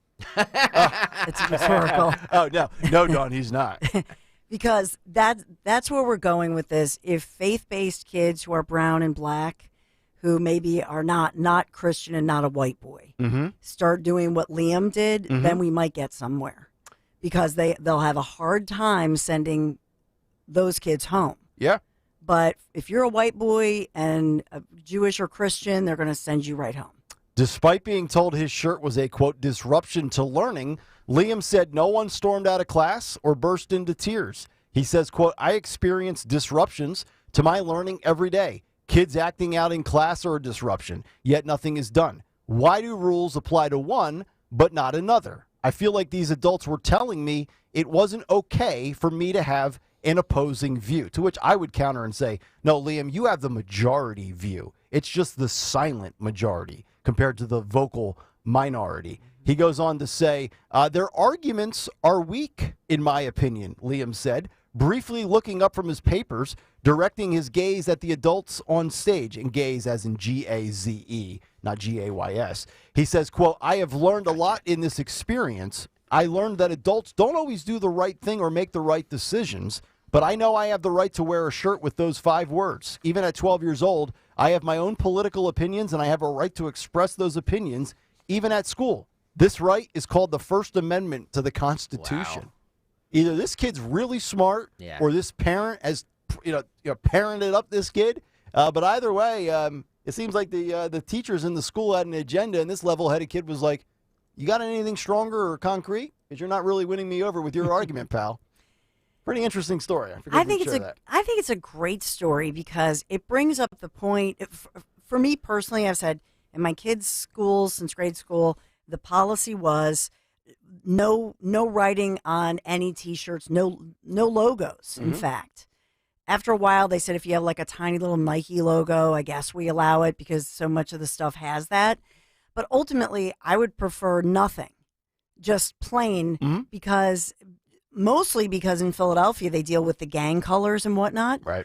But if they're going to allow some kids to wear T-shirts that have a message, then they should allow the Liams of the world that wear whatever message they want. Yeah, I'm either it's got to be one of two things. Either we allow everything or we ban everything. And we can't pick and choose selectively. And to your point, that is the battle that has been exactly going on in Bucks County that we've reported on. I've reported on this for years now. Yep. All Bucks County said was, for example, flags in the classroom, and that they're trying to just get it under control and say no, nothing. You can wear a piece of jewelry. So if you want to wear a cross or if you want to wear a gay pride necklace or a bracelet, fine. Yeah. But other than that, they want to just keep everything sort of out of the classroom for these exact reasons. And the reason they're being sued and so on and so forth is that they're being accused of, oh no, you're causing death to some. I mean, that's the level to which they'll go to say, oh, no, we should be able to wear the pride rainbow T-shirts and flags, but you can't have your pro-American or your message. It makes you wonder, just in general, are teenagers and kids, even like 12 years old, like this Liam kid in this story in Massachusetts, is the younger generation more political than ever before? Or is this just the byproduct and result of, schools getting political and creating these types of situations? Because I mean, as a kid, and I don't know, I mean, Greg, I know you were a Gen Xer, but, we wanted to either not be involved, didn't care about politics as teenagers, or we just rebelled against the status quo because we wanted to be rebellious. Yeah, I was not political at all when I was young, so maybe I was out of the mainstream, but I don't remember there being a lot of kids that were super in. Like there was a few, and they were like in the debate club in high school or something like that, but most kids, 13, 15, 17, either didn't care or didn't know anything about politics. Yeah. True. Now we got 12-year-olds, reciting the Constitution. Yeah. Which I think is actually a good thing. Yeah, I agree. I think kids are activated. The problem is they get their information from Twitter, and that's a problem. Exactly right. 7:48 Tuesday morning. Let's find out what's on the cut sheet. What's on the cut sheet? What's on the cut sheet on this Tuesday is brought to you by our good friends at Cherry Hill Volvo, where relationships matter. Cherry Hill Volvo strives to do is right. They work hard to match you with the perfect Volvo and always go the extra mile for their customers. Judy Theos and the entire team look forward to meeting you. Check them out on Route 70 at Cherry Hill Volvo, where relationships matter. Go in there and tell them that you heard about us here on Kayal Company. Yes. By the way, boys in the back, can we pan out just a little bit? Like I'm looking at my face on YouTube because we're broadcasting live on YouTube. Oh wow, you are up close. Yeah, really close. Really Just invasive. Push back. I can see a nose hair. Yeah, it's a little there. Thank you. There we go. Thank you. There we go. There we Bring it go. back. Broadcasting live on YouTube, youtube.com/@1210 WPHT. Nick, you mentioned this at the tail end of the show yesterday, but I think it's worth getting into. Transableism. Yeah. You don't still have that article from yesterday, do you? No, I don't. I burned it. So, a transabled woman who blinded herself went on Dr. Phil a few years ago. She intentionally did that? Intentionally blinded herself. She explained that she should have been blind and is happier now. So this was a Dr. Phil episode from a few years. So basically, transableism is where people want to have a disability, so they injure themselves to make themselves have this disability. I cut my thumb off last week. I should have done this years ago. We used to call these people nut jobs and lock them up in the loony bin.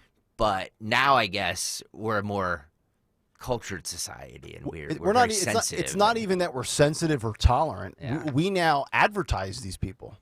Oh yeah, this is celebrated. It's like, oh, you're being your true self. Yes. This is the episode from Dr. Phil from a few years ago. I'm starting with cut 13, boys. Do you have any regrets about taking your own vision or the process with which you did take your own vision? I don't have any regrets taking my vision. I believe I should have been born blind, and I'm happy the way I am. Oh my God. I do have some regrets about the way I did it, but in the end, I'm happy the way I am. Dr. Phil, with all due respect to Jewel, but I am having a really hard time sitting so close to someone who traumatized herself, who damaged herself. We took an oath in medicine to help people. We see horrible tragedies every single day as doctors, and people who would give anything to go back and restore their vision, their health. My heart is beating out of my chest. I can't even make sense of the emotions I'm feeling, because to hear someone say, I've always felt I should be blind. Well, I've always felt I should be the Queen of England, but I'm not going out to become the Queen of England. For many years, I always heard if you're a threat to yourself and you pose self-harm risks, that you should go and help somebody or get the help they need so that they can't do harm to themselves and kill themselves. Yet now we celebrate and elevate those that are willing to essentially rip their eyeballs out because they believe that they were meant to be blind. Yes. Like if I'm a blind person, I'm offended by that. I'm like, wait a minute. I would love to be able to see everything that you see, and you voluntarily yanked your eyeballs out. Well, let me ask you a question then. Since this doctor so eloquently said this about a person who thought that they should be blind, so they, I assume, rip their eyeballs out. What about the dudes who think they should be girls and they chop their wieners off? Mm-hmm. I mean, is that any different? To me, it's just self-body mutilation, correct? Asking for a friend. I mean, can't you just take the eyes and put in the male genitalia and have the same argument? Well, are you saying eyeballs or testicles? I know that you might think as a guy that you're disabled if you did that. Oh God! But the difference is, and you're right, it's a self-mutilation, which I would imagine somewhere. I'm not a doctor or a psychologist, but it's probably listed somewhere as part of a mental health issue going on. But as far as the person who wants to be blind or disabled, but I would say two things. If you are going to do that to yourself, donate your eyeballs. You know what I mean? Donate them to science or whatever. But the second is, what is some of these people are going to physicians to self-mutilate. And I think, what if the person a year later comes back and says, I was depressed and I wanted to have a disability, whether it's a limb removed or my eyeballs, but now I went to a psychologist and I want my eyesight back. I mean, now what? I just go and I would love to debate somebody that tries to tell you this is not a mental health issue. And I would say, how can you arrive at the conclusion in between your ears, in your brain, in your dome, in your skull, that you believe you were meant to be born blind? That is a mental health illness. And to go a step further, we live in this society where, the medical professionals, they can't wait to put you on a prescription with Big Pharma, right? Like, we know the way the system works with medicine and the pharmaceutical companies. So this, to me, is almost a perfect opportunity for the medical health professionals that can't wait to put you on some sort of pharmaceutical to get you on a medicine to have you stop thinking this way. And yet they don't do that. They just, they celebrate it and they say, oh, well, I'm glad you found your true self. Wait, my true self is believing that I should be blind, so I'm going to make myself blind on purpose? That's not what sane people do, folks. And why not just do this? If somebody, and I would say the same thing about any of the issues in a broad spectrum, whether you're talking about the gender issues, whether you're talking about somebody who thinks that they should be missing a limb or what have you. Why not come up? I'm looking at this poor woman that Greg is playing on, Dr. Phil, and she's not smiling. She's like traumatized, and so there's a way to make somebody feel like maybe they don't have their arm, tie it to their side, or with her, put glasses on her that are where she can't see anything. But to physically alter someone and mutilate them, when in fact, what if they're cured of whatever's going on? What if they change their mind or have a change of heart? Oh my goodness. Yeah. Minnie writes on the YouTube channel that she didn't rip her eyeballs out. We were kind of joking when we said that. Oh, I thought you. No. She had somebody pour chemicals into her eyes. Equally a deranged thing to do. Painful. So why does this person? Can you imagine? Yeah. Who was the person who did that for her? Yeah, that's a friend. Hey, we've got some corrosive battery acid here. I'm going to lay down, pull my eyelids back, and take my vision from me. Oh, God. These people are sick. I don't care. Beyond sick. And I really hope they get help, because it's we're having fun with it, but seriously, there's something wrong with you. Yeah. Peter M says transitioning is profitable to the hospital. Prescriptions are profitable for the pharmaceutical industry. Yes, I agree with all of that. So, transableism. I had no idea that was actually a thing. Well, didn't you said yesterday that they would sever their spinal cords to make them to be paralyzed. Oh my God. So they could sit in a wheelchair. So let's just not to be cynical, because my heart goes out to all of these individuals who I think need help. Mine doesn't. But the issue right now is that then if this person, let's say, severs their spinal cord and they can't work, we take care of this person. Oh, of course. Yeah. And so... Which falls in line with the home loan stuff going on and the bailouts for student loans. Oh, yeah, we got to pay for it. So millions of, potentially, just one person, how much would you say that one person who's done this to themselves and wants to live this life, we, the taxpayers, pay millions of dollars for that one person? If I ran the world, I would say, okay, you know what? You want to rip your eyes out, Yeah, but you're not eligible for disability. Yeah, you're an adult. You can do what you want to, but if that's what you want to do, then You don't get any funding. You get nothing. Yep. You'll get nothing and like it. Exactly. You crazy nut job. Hey, I'm going to rip my eyes out today. How does that sound? Oh, my goodness. Since the late night shows won't do it, we here on Kayal Company we will make fun of the President of the United States of America, because that's what entertainment shows should do. Exactly. Joe Biden spoke yesterday for the National Small Business Week, and he was commending a Florida small business owner. Okay? Small Business Week, Florida small business owner. Here is Joe Biden. I'm cutting. This is cut 4 here, boys. Okay. And we see it here again today in companies like, I hope I pronounced it right, Ame Power. Is it Ame? Amen. I believe that's right, yeah. Ame Power, Florida Small Business Winner Award winner, or the Business Week winner. You won. Whoever you are, you won. Oh, my God. It's like me giving away the morning mystery movie clip. I don't know. Where's he from? All right, you won. How do I pronounce this? Where's he from? Oh, boy. It must have been sunny out, too, because I'm watching the video on YouTube, and he's squinting. Jeez almighty. I'm going to run it back again. Yeah, just run it back. Just because it was too funny. And we see it here again today in companies like, I hope I pronounced it right, Ame Power. Is it Ame? Ame? I believe that's right, yeah. Is it on my card? Ame Power, Florida Small Business Winner Award winner, or the Business Week winner. You won. The awkward pause. Anyway, you won. Okay, comedy writers, have fun with that. No, we can't. No, can't touch that. Let's do our 700th bit about Donald Trump. That's correct. Because that's what the people want to hear. Well, it'll be interesting also. I'm curious, especially from an SNL perspective, if they start doing bits on RFK Jr. Because we know they won't touch Biden. Yeah. But RFK gives out a lot of stuff that you could do.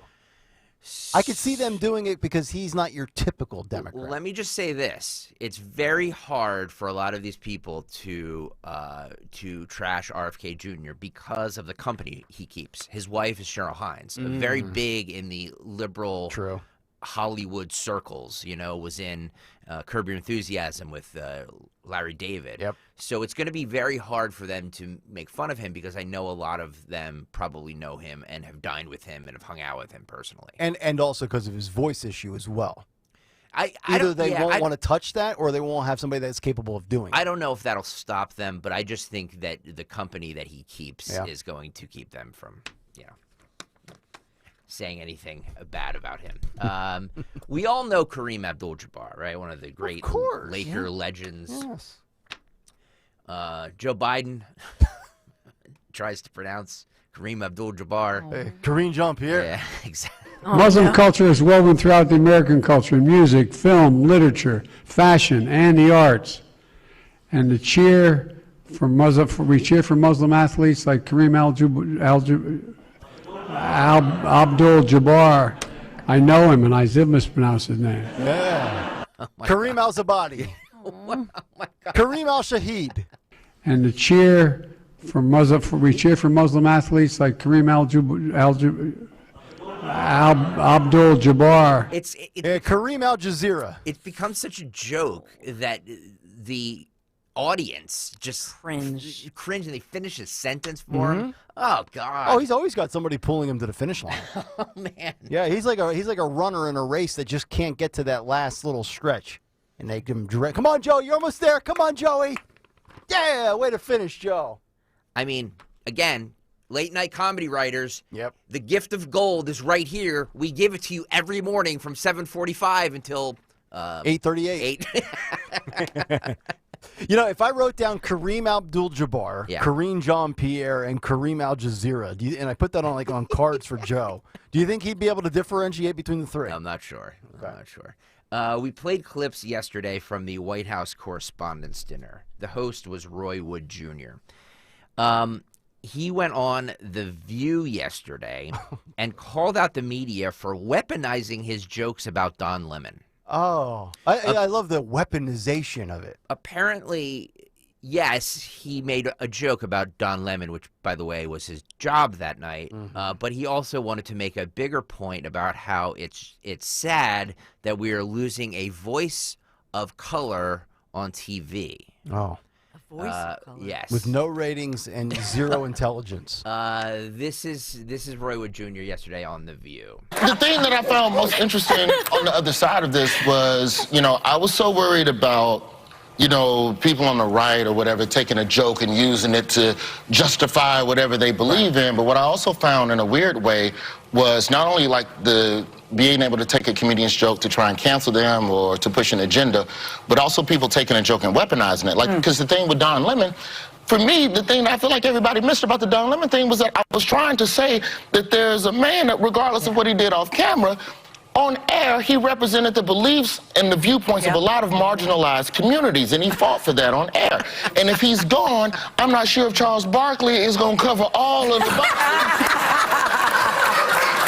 And it's not a dig at Charles, but it was about it's about making sure that there's representation on the airwaves, and it's about making sure that we watch and see over the course of the election how media companies replace the black faces that they get rid of and make sure that they represent those viewpoints still.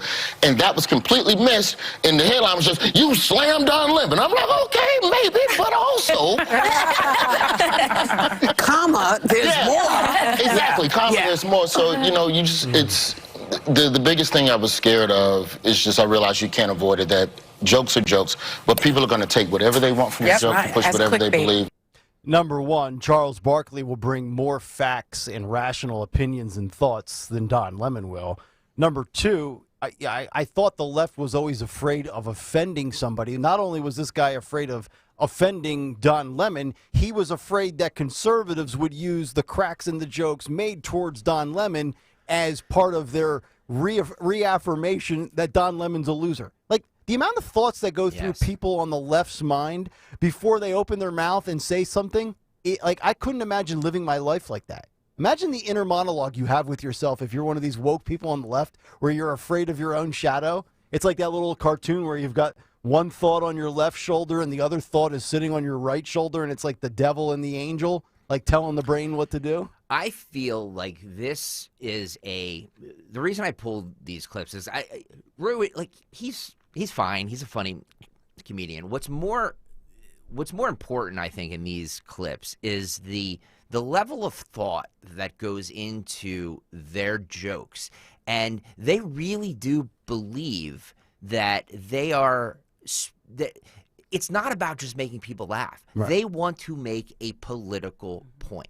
So they're always preaching. The Don Lemon joke, whatever it was, we played it yesterday. It was so not that great that I don't even remember what it was. That was just a way to get to his political point. You know what I mean? Yeah. Maybe the reason that the jokes from the left are not funny is because they think about them too much. Yeah. Like, just let it rip. It's what I do on this show every day, and it seems to work. I don't overly think anything. And all these guys, well, what if this person, like, dude, just deliver the joke. Yep. This also was very telling. One of the ladies on The View asked if were there any jokes that he was scared to make in front of the political elite? And his answer is very telling. Were there any jokes you were most nervous to deliver? Ooh, the vice president stuff. Oh, but it landed so well. We can say that now. Because it took a moment. The joke literally starts with, "What does Kamala do?" She grabbed my arm. That was the first sentence of the joke. And I'm like, Lord Jesus, please. And it's a joke about how that question, in my opinion, is an insult because we didn't really ask it of Mike Pence when he was running and hiding around the White House and all that stuff. And I think it was fair to at least point out some of the stuff that she's done from a policy standpoint, but then flip it to sexism. But you have to get through that first line. And pause. And pause and earn the right. Because if she doesn't smile at that, the next 2 minutes, you know, the thing is she's got a sense of humor and she laughs very easily, which is one of the things they criticize about her. Well, the media needs to report on her sense of humor, too, because I didn't know about that. Oh, well, at least they can acknowledge that she laughs. I mean, she laughs when she's always in uncomfortable speaking positions. But first of all, the question, the joke of what exactly does Kamala do? Funny joke. Number two, legit question. Yep. But think about where you're at as a comedian. And this is what we've talked about as to why, perhaps Saturday Night Live does not spoof Karine Jean-Pierre. Why would a black male comedian be afraid to make a joke about a black female? Great question. Or, really, honestly, why would a white comedian be afraid to do that? She's a walking punchline. Everything she says and does is comic relief. Yeah. It is so, we say this all the time, that they're afraid to make jokes about this administration, and he just proved it. Mm-hmm. He just proved it. You shouldn't be afraid of what the vice president or president think about your jokes. You're up there to make jokes. Right. And, you should be more worried about what people find funny or not funny. And, keep in mind, we got to stop talking and thinking of this administration or really any politician as royalty. First of all, they're public servants. Secondly, your tax dollars pay their salary. And third, you either vote for them or vote against them. Yeah. They are fair game for everything. They're not off limits. What is this, the Queen of England? Give me a break. These guys really have a lot of they're afraid to make jokes, and we're in a sad place. Well, this explains why late night TV is also dead. Yes, yeah, because they're going to make the 600th joke about Trump when he's been out of office for 2 years. Mm-hmm. And by the way, to be fair about it and balanced, Trump's fair game all the time too. Absolutely, as the left will tell you, and they used all those jokes. Did you guys see this report yesterday that there was another balloon spotted over Hawaii? No. I had it in the big three. Did you? Taking my stuff. I'm sorry. Well, it's spoiler alert. I mean, if you just go check. I send the cut sheet every day. Well, we're still 28 minutes. We're still 28 minutes away from the big three. The first cut is about the balloon. So I mean, maybe if we read things.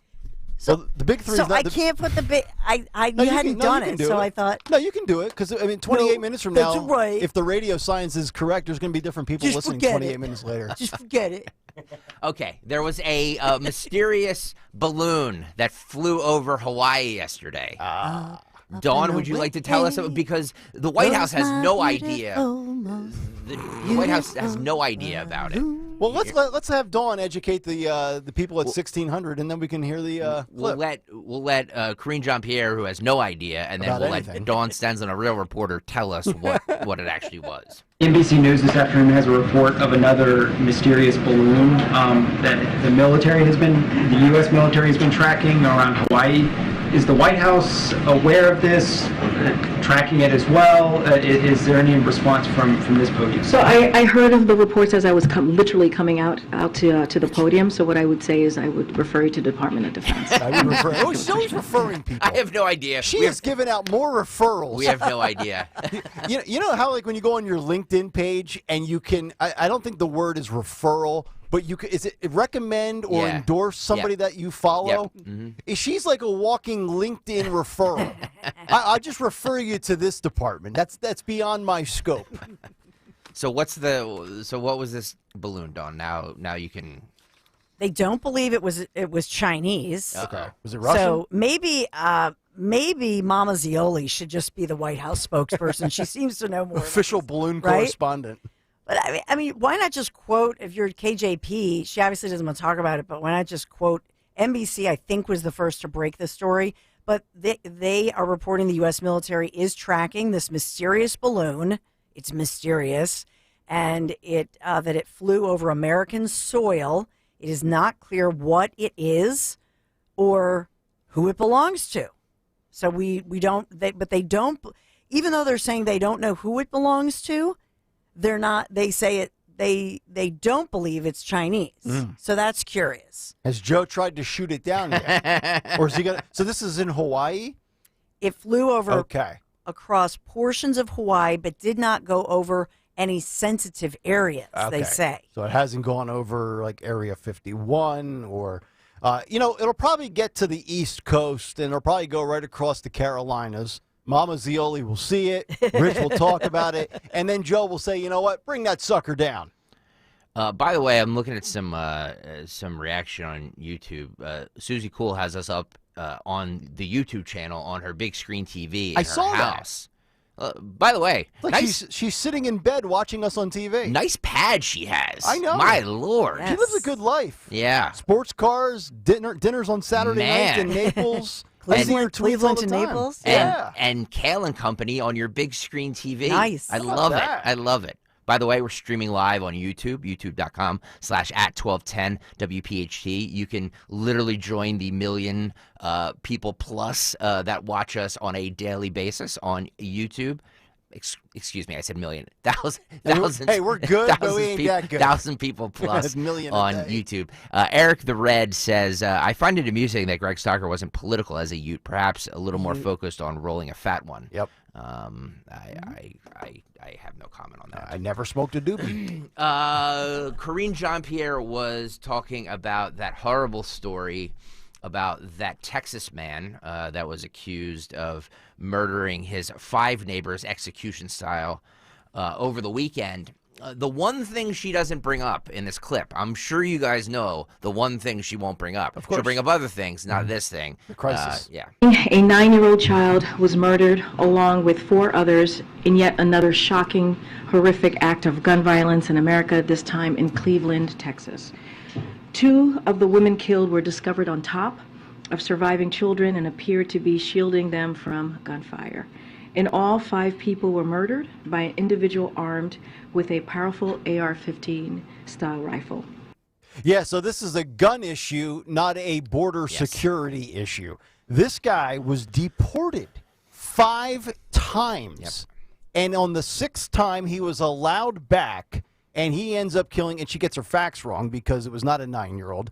Daniel Enrique Lasso was 8 years old. Jonathan Cesares, 18. Jalissa Molina Rivera, 31, Diana Velasquez Alvarado, 21, and Sonia Argentina Guzman, 25. Also, this happened in Cleveland, Texas. I'd be willing to bet Karine Jean-Pierre didn't know there was a city named Cleveland in Texas, but that's neither here nor there. This is not a gun AR-15 issue. This is a Alejandro Mayorkas, this administration issue, where they have a crisis going on, and they refuse to say it. And now 5 people are dead because this person was allowed in this country illegally 6 times.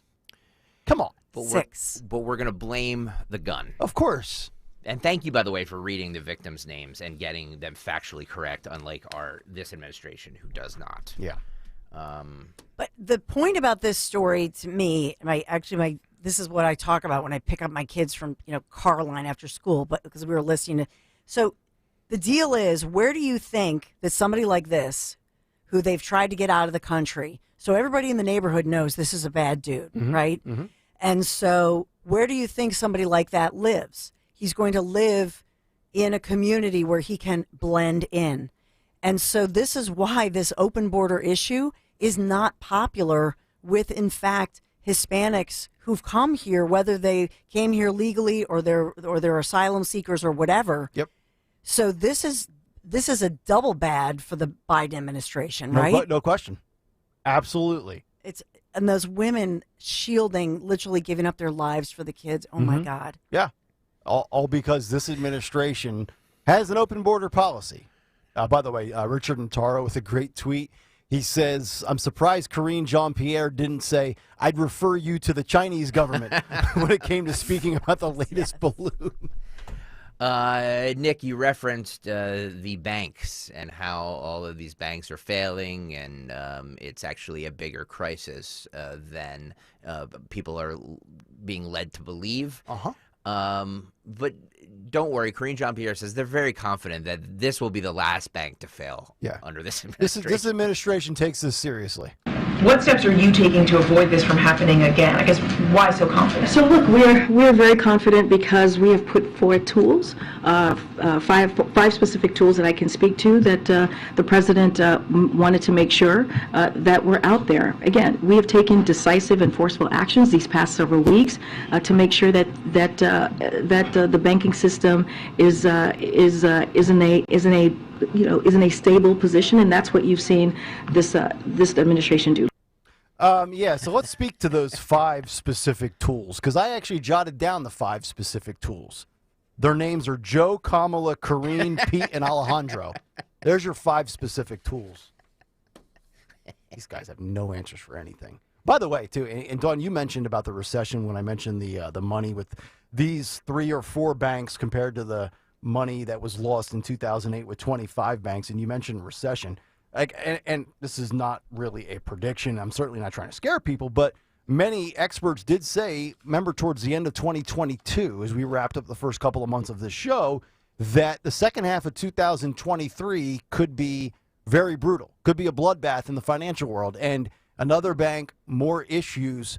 I don't tell people how to live their lives, and I'm certainly not going to tell people what to do with their money. I would just tread very cautious. I wouldn't go out and buy a boat, at any point this summer, if you know what I mean. Just a hunch on my part.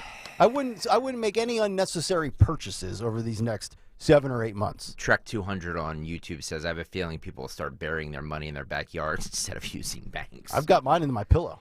I'm afraid though of that, the ramifications of that. You know what I mean? Like, I just feel like it's panic like that causes situations like these, which is what happened to that Silicon Valley bank. Yep.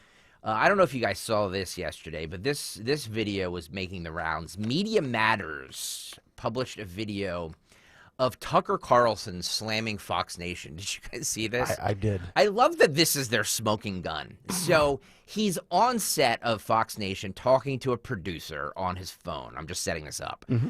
So apparently they're going to have an interview with Andrew Tate, you know, that dude, that influencer or YouTube guy or whatever. Yep. And they're discussing where the video should air, and they want it to air on Fox Nation. But Tucker Carlson slams Fox Nation, and people are like, see, this is why he did, like, I hate to tell people these conversations happen all the time. Right. But I love that this is their smoking gun that is going to, see, Tucker was talking bad against Fox Nation. So and just to clarify, or maybe confuse people more, so did Tucker want this to air on Fox News on his show as opposed to the streaming outlet Fox Nation? Well, he says it in the clip. He says that he wants some of it to air on his show, and he just wants to drop the other part on YouTube, because YouTube is a better platform than the Fox Nation platform. That's all he was saying was the platform of Fox Nation stinks. Okay. But this was supposedly the smoking gun. I don't want to be a slave to Fox Nation, which I don't think that many people watch anyway. We're gonna because I'm like a representative of the American media now. Speaking to an exile in Romania and welcoming him back into the Brotherhood of Journalists. Yeah, it would help us out if you wore a sweater though, because we asked him not to wear a suit. Like, he was panicking about it and said, you don't have to. Tucker's going to be looking casual. That's how our show looks. Is that okay?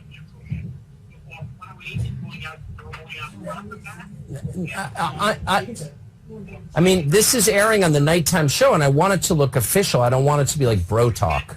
And I, you know what I mean? Yeah, but the majority of it, like if we go like 45 minutes, it's going to be for Fox Nation. But nobody's going to watch it on Fox Nation. Nobody watches Fox Nation because the site sucks. So I'd really like to just dump the whole thing on YouTube. But anyway, that's just my view. So I'm going to stop it right there. Yeah. So my initial reaction to that is on the actual content and the context of this itself is, look, I've never watched Fox Nation, but I think on the surface, when you get caught bashing your employer's secondary streaming device or second mode of consuming content, it's not a good look. Like if I was critical of something with Odyssey, it might cost me my job. I don't think Tucker Carlson lost his job over saying something about Fox Nation streaming. So I don't, because he's well above that. Like, you're not going to fire the guy over that. But I would say this to Tucker, and he should probably know this, having been in the field long enough. When you're around microphones or cameras, you gotta be of the assumption and the belief that you could be in front of a hot mic or a hot camera. I don't think he cares. He probably doesn't care. You're right. But by the way, these things happen all the time. We complain behind the scenes about the Odyssey app. Like, it just happens. Right. You say, hey, you know what? We're pushing this thing out, and there are glitches in it. It happens all the time. So to make this the big smoking gun that he criticized Fox Nation. That had nothing to do with his dismissal. Are you kidding me? Right. Like, this is purely clickbait. That's all this is clickbait. Now, here's the question, and let's just make this a little a little bit murkier. Number one, who's the employee that was recording this and leaked this out? Yeah. And number two, how do we know that he really said all of this? In the day and age now of artificial intelligence, come on, I mean, we could smear anybody by creating. Nick, come on. Just throwing it out there. I mean, you guys are the ones that are more fearful of AI than I am. But, devious people do devious things. I'm just saying that this is it. If you're going to get somebody on some smoking gun, this is not it. I totally agree. I totally agree. A little bit more here. I'm just frustrated with it's hard to use that site. I don't know why they're not fixing it. It's driving me insane. And they're like making like Lifetime movies, but they don't work on the infrastructure of the site. Like, what? It's crazy, and it drives me crazy because it's like we're doing all this extra work and no one can find it. That is, by the way, I've had these conversations. I've had these conversations in meetings. Hey, you know what? We're busting our butts to do this, and the site goes down, or the app goes down, or whatever it is. Like make it better. Yes. Yep. I'm also really concerned, too, about the way Tucker Carlson holds his phone when he's having conversations. He's got the phone on speaker, and he's got it, like, up against his mouth like he's getting ready to put, like, a slice of toast into his mouth. He's like, I don't want to be on the Fox Nation app. It sucks. If you're watching on YouTube, you see what I'm doing. This is exactly the way Tucker Carlson's holding his phone. By the way, bird. By the way, I see the video. I can see your phone. Hopefully, you don't have any secret messages there because you can kind of see your phone there. Hold on. Yeah, let me close those. All those secret text messages you have to your my bookie. Yeah, and your former employee friends. Yeah, my side pieces. All right, a little bit more. A little bit more. It's unbelievable, actually. I don't know who runs that site, We're but going to play a sizable chunk on the show tomorrow night. That's the plan. And then what it's going to do is drive a lot of people to watch this on Fox Nation. It's going to be a great help to what we're doing over there on TV today. I know, but we're doing our part. We're like working like animals to produce all this content, and the people in charge of it, whoever that guy's, whatever his name is, like they're ignoring the fact that the site doesn't work, and I think it's like a betrayal of our efforts. That's how I feel. So of course I resent it. Wow. A betrayal of my efforts. By the way, if I am, if Media Matters, which is one of those sites, they've come after this radio station too. So they're one of those sites that just hates free speech, or any other. And by the way, they go after, they call and harass sponsors. Oh yeah, they're horrendous people. So they're like loser watchdogs. Oh, they're horrendous people. Well, give them my number. Don't say that. They've had people, sponsors boycott this radio station. But if that is their big smoking gun, like that actually endears more people to Tucker Carlson because it shows that he cares about his product. Yeah. For all those people that say, hey, he's just a talking head, he doesn't believe what he says, he obviously does. Oh, yeah. He wants to have his content in the right place, positioned where it needs to be. It's unbelievable. I respect that. Yes. I've also just given up. I remember, because years ago, I was like that from the standpoint of always worrying about things that were not right in another department. And then I just got to the point where, like, you know what? Control the controllables. You do you. Yes. If it's be out of your reach, it's, so I don't even get caught up in that stuff anymore. Let's go to TikTok, shall we? Let's not. A Starbucks worker says that they were discriminated against. I use the word they because I'm assuming this is a male that is turned into a female. I don't know. Is that their preferred pronoun, Gregory? They were discriminated against because the manager told them that he has body odor. I always love these situations. You have stink privilege. Stink privilege. All right, here's the Starbucks worker. Yeah. Hi, I'm Sam Decor. This is Jade Kohler. And, well, we're here for an interesting reason today. You want to tell him, Jade? By the way, if you've never watched YouTube, right now is the time that you should to see this this person. Oh, yeah, I'm seeing it. Yeah, oh, boy. Yeah, it's a man and with long pink hair. And, yeah, I would have thought the hair would be purple. Yeah, and there would be a nose ring. But okay, so she explains their body odor. Okay. At work today, I was sent home for having an odor. Our store manager, Faith, pulled me to the back to talk about something. Sam was asked to be my witness. She said that last week someone told her that I had an odor, and she then said that today I smelled of sweat and offered to get me deodorant. I was then told to go back to work because I said I didn't. Yeah, there's many types of antiperspirants out there. You can get the roll-on, the spray. You can get a prescription strength if you sweat profusely. But yeah, I have no problem with this. I mean, especially if it's a recurring bit. As somebody that goes into our men's bathroom here at Odyssey and always smells unwanted scents, such as individuals wearing too much cologne in the workplace, this individual decides not to wear anything at all. Which is a total violation. And I'm with this person. By the way, looking at this person, they definitely stink. Yeah. They definitely stink. A little speed stick, pal. Oh, just... Well, that brings up the uncomfortable question. Have any of you been in a situation where you've had coworkers that smelled and you needed to tell them? Smelled terribly? No. I mean, I've been in situations where, especially in dress clothing environments in the summer where men are wearing dress shirts and they've got a puddle in their armpit, which, I've been in that situation before. It's very uncomfortable from time to time. But, I've never smelled anything. I've made the visual observation, which is all good. It happens. I would never tell somebody if they smelled. No. Really?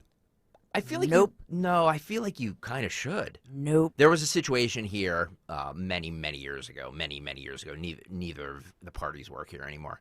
But there was a situation here many years ago where somebody, just didn't smelled like a blooming onion. Didn't put on deodorant in the morning or something, and you have to kind of quietly tell them, hey, I don't know, maybe you work out before you come in or something, but like. I got to tell you, though, it takes some guts to say that to somebody. Like, Does it, though? I think it does. And I don't have much of a filter. And I've said some stuff that I probably shouldn't have said to people where you say the quiet part out loud. I don't think in the workplace I would ever go up to somebody and be like, hey, man, with all due respect, the little right guard.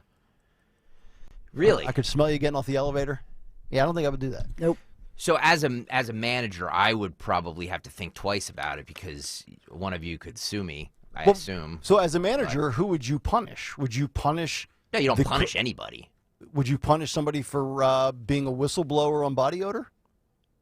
No. The whistleblower. So if I go up to Anthony Dorenzo one morning and I say, dude, you stink, and he's offended by that and comes to you, you're not going to do anything to me? I think the better way is if you go, oh, do I smell? Do you smell that? You could do something like that. The passive-aggressive approach. Yeah, a little passive-aggressive so that you're not. Lloyd Beck on YouTube says, no way Dawn hasn't offered someone a gum or a mint. Now, see, breath is a different thing as opposed to body odor. I have been in situations, to the point of that commenter, where I have offered somebody a stick of gum. I pulled out a piece of gum, like, hey, you want a piece of gum? And with the intention to kind of give them the hint, like you have coffee breath. Yeah. And I've been on the receiving end because I drink 2 or 3 cups of coffee, and I think coffee breath is atrocious to smell. I'm very like when I leave here this morning. Agreed. I'm not going home for the nap. I'm going to the sales meeting. And I guarantee you I will put a mint or some sort of lozenge in because I know I've been drinking coffee since 6 a.m. And if I go up to Anthony's dad to talk about a sales deal, I don't want his nostrils to burn. Keith Martin brings up a really good point that caused me to chuckle while you guys were making a serious point. Would the manager of that Starbucks buy them secret or right guard? Because what's the gender? Right. Of the, you don't want to offer them like, here's Axe body spray because it might offend them because it's like, well, are you just assuming that I... Which is funny you bring that up because nowadays between the deodorants, the body washes, and the body sprays, there's a lot of strongly scented and fragranced products you can wear that can cover up body odor or prevent you from perspiration. Yep. That don't include the words cologne, which means, like, hey, there's body washes and sprays out there. I don't need you throwing on some Polo Sport like you took a bath in it. William Gibson writes on YouTube, keep it classy, but tell them. How do you say it? How do you say it class? Like, hey, you stink? Excuse me, sir. You're a bit ripe this morning. You have to tell them because I mean, we got the memo about the too much cologne. Yeah. Which nobody adheres to. I also think you brought up the gender thing. If you're a woman and you work with another woman and there's like a female kind of a situation, then you probably, if you know the person, female situation, then you're probably going to tell that person. Wait. Same with like. Please elaborate on. No, what I'm the not female elaborating. situation You know what I mean? Like a yeah. like a situation. Yeah. Without Wolf Blitzer in the situation room. Oh my God, that is one situation room. Right? Oh God. Well, or like Dawn class in television, up the joint here. Dawn, you better keep your mouth closed. Like in television, if if the woman is wearing slacks or pants as opposed to the skirt or dress, right, and they have the CT going on. You know what CT is, Nick? Yes. Yes. Thank you, sir. Named after a camel. Tomorrow's hump day. I may not have seen all in the Family, but I know what CT is. But we would always do like a CT check before the news because you never want that because viewers are vicious and they will be on social media and then they'll do close-ups of it. Yeah. Oh my gosh. Well, speaking of social media, it hasn't been sober checked, and he says antiperspirants are bad. Your body is supposed to sweat. I use a deodorant without antiperspirants.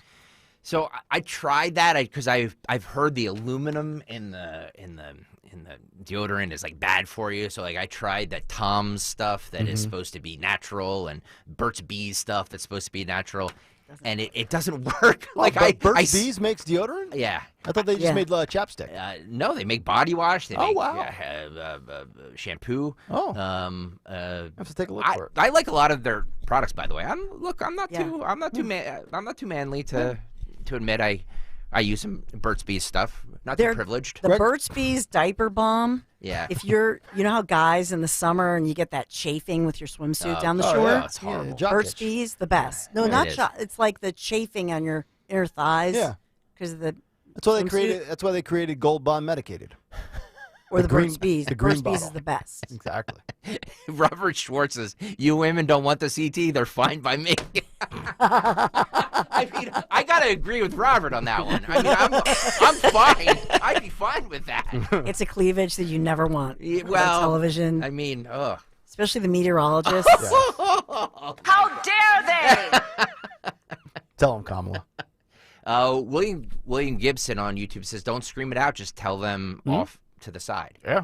Well, I agree with you. You don't say, hey, you stink, but like... Yeah, the workplace is one environment, but I have been in a situation where I've came really close to saying something, and I've been on a flight with somebody, and when you're sitting next to somebody for 2 or 3 hours on a flight, and they smell like a spice rack, it's like, come on, bro. See, in a workplace like we work in, what we would do is just go to Cynthia, our lovely HR person, and just say, hey, can you send out an email that says, if please use deodorant in the morning. You don't have to call anybody out, but just say, hey, please use deodorant in the morning. That's the best way to handle it. Anthony Dorenzo says, my dad's breath smells worse than yours. Oh, I can't imagine. That's not nice. You're going to make them all self-conscious. My MB grandma used to blame the dog.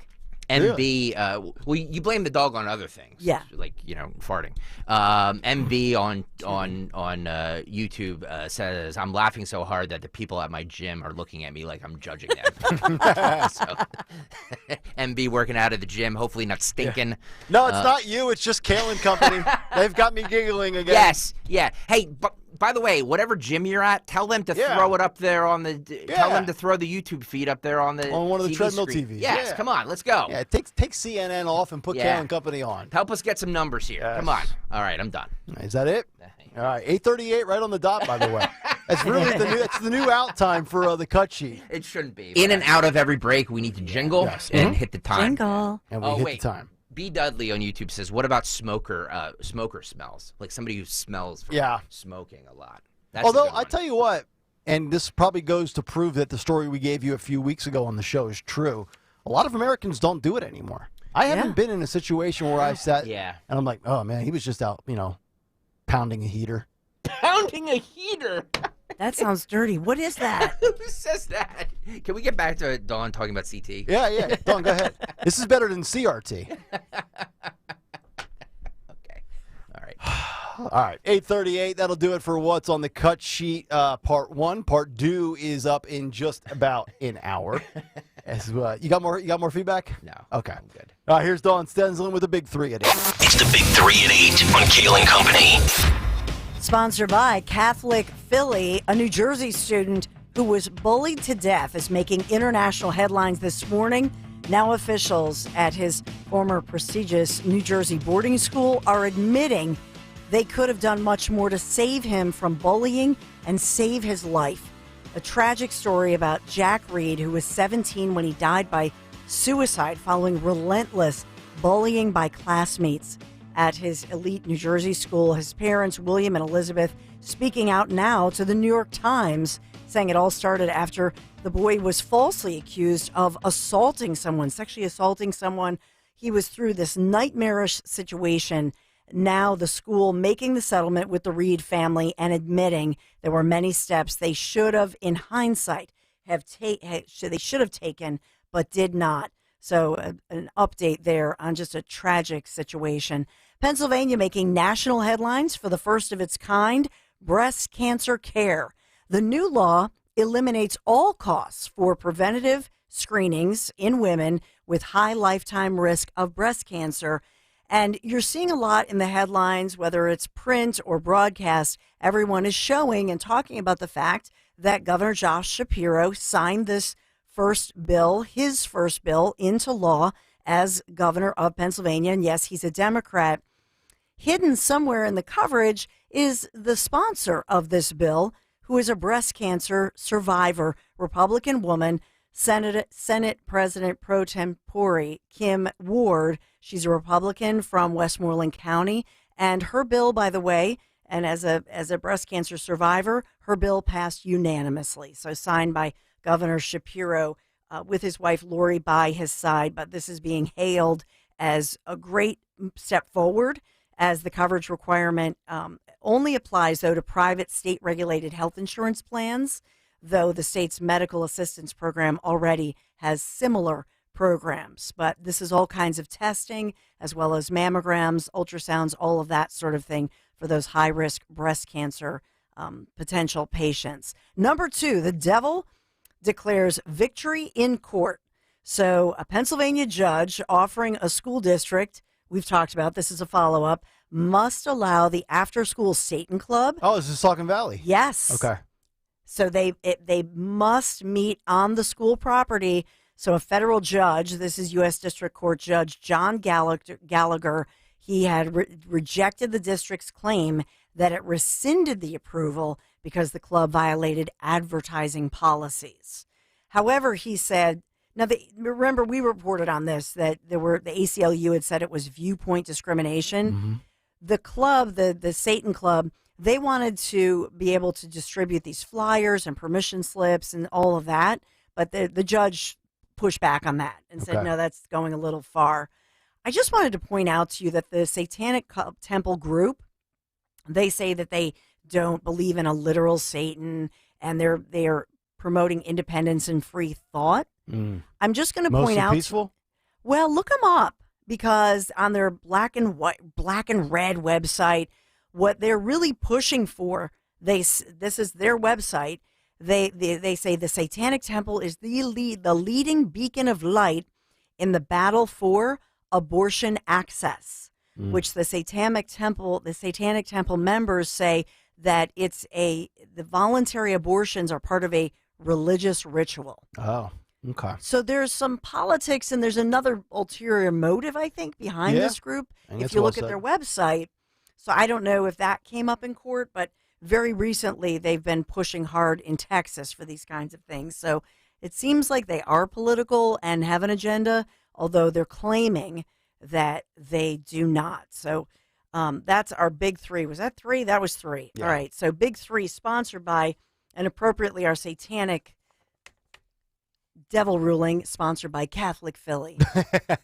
Stay up to date with the latest Catholic news by signing up for Catholic Philly's weekly newsletter containing local, national, and world Catholic news, inspiring feature stories, and much more each week direct to your email box. So visit CatholicPhilly.com so you can learn more. Thank you, Catholic Philly, for sponsoring our big three. Dawn with the news. Thank you very much, Dawn. 855-839-1210. The phone number. Coming up next, he just refuses to fall in line with the left. We'll give you the details coming up next here on Kayal Company. You got to listen to me. I've had all my picks right so far. FanDuel Sportsbook in partnership with Valley Forge Casino. Philadelphia 76ers and Boston Celtics play on Wednesday for Game 2. Philadelphia right now is +9. I would lock that in right now. The NBA playoffs are here, and you can turn crossovers into cash with FanDuel Sportsbook in partnership with Valley Forge Casino. Just visit FanDuel.com/Greg right now and place a $5 bet, and you'll get an instant $150 in bonus bets, win or lose.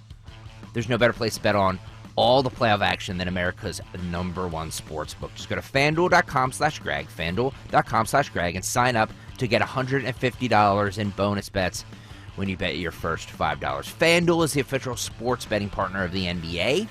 Is also the official partner of 1210 WPHT, so you know you're in good hands. 21 and over, present at PA. Bonus issue does not withdrawable bonus bets that expire 7 days after receipt. Restrictions apply. See full terms at FanDuel.com/sportsbook. Gambling problem? Call 1-800-GAMBLER.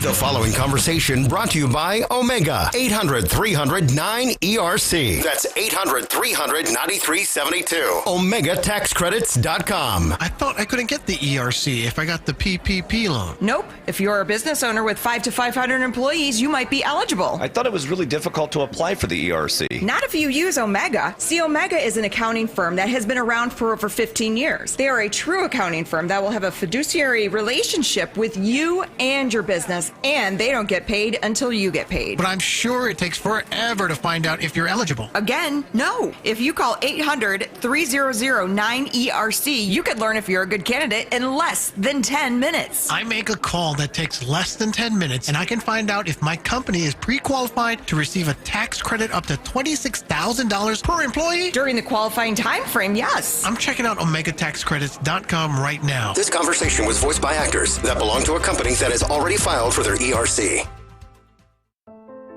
Hi, I'm Mark Luca, president of Aqua Pennsylvania.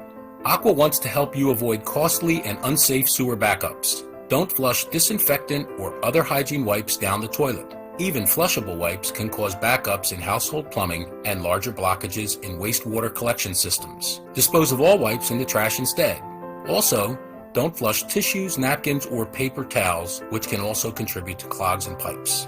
Aqua Pennsylvania, an Essential Utilities company. Live life to the fullest. Yeah, you hear that all the time, but it's easier said than done when you're in pain. Hey, Dawn Stensland here. QC Kinetics really does give people all over our region back their quality of life by providing much-needed relief for chronic joint pain. Doing it in the most non-invasive way possible using regenerative treatments from your body's own natural biologics. QC Kinetics concentrates these impactful treatments right at the source source of your pain, directly applying healing properties where you need them the most. No surgery, no downtime, no steroids or harmful drugs, and patients are raving about the results. What does living life to the fullest look like for you? Finally being able to play golf, walk your dog, enjoy time with your family, or just do your job without pain, whatever it is. Don't wait one more day. Call QC Kinetics for your complimentary consultation with locations around the Philadelphia region. 215-999-3000, 215-999-3000. Tell them Dawn sent you.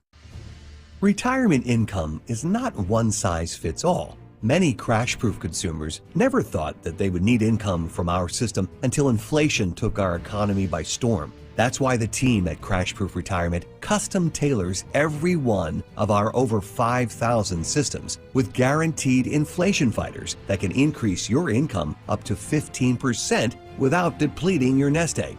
With private pensions disappearing and out-of-control inflation, the American retiree is in need of income security now more than ever. We know it sounds too good to be true, but our consumer advocates will document just how our system, tested over nearly 2 decades, can crash-proof your income in a recorded educational session for consumer protection. Don't be fooled by the copycats. Protect your nest egg with the Crash Proof Retirement System. Call 800-722-9728 or visit crashproofretirement.com. Hi guys, it's Mark. Are you struggling with ED? Did you know that a major medical breakthrough is now available and it isn't a pill? Today, Tuesday, we're running a one-day special you won't want to miss out on. Oak Hills Medical Clinic uses the most powerful form of wave therapy. This is a technology clinically shown to repair blood vessels and improve blood flow. It's backed by 60 clinical studies, including from Cambridge. If you're ready to regain that spark in the bedroom, today is your day. Call us now and you'll qualify for the assessment and ultrasound totally free. You'll also get a gift that can produce rapid and powerful results in the bedroom in minutes. You're going to love that one, guys. Trust me. And today only, we're offering 5 tune-up treatments to our patients free. This is an unprecedented offer worth hundreds of dollars, but call today and qualify totally free. Call 215-302-9999. That's 215-302-9999. Guys, put a stop to your ED and get your life back. Call Oak Hills Medical Clinic now to qualify. This offer ends today. 215-302-9999. Calling on Media PA to follow 1210 WPHT on the free Odyssey app. Download it now.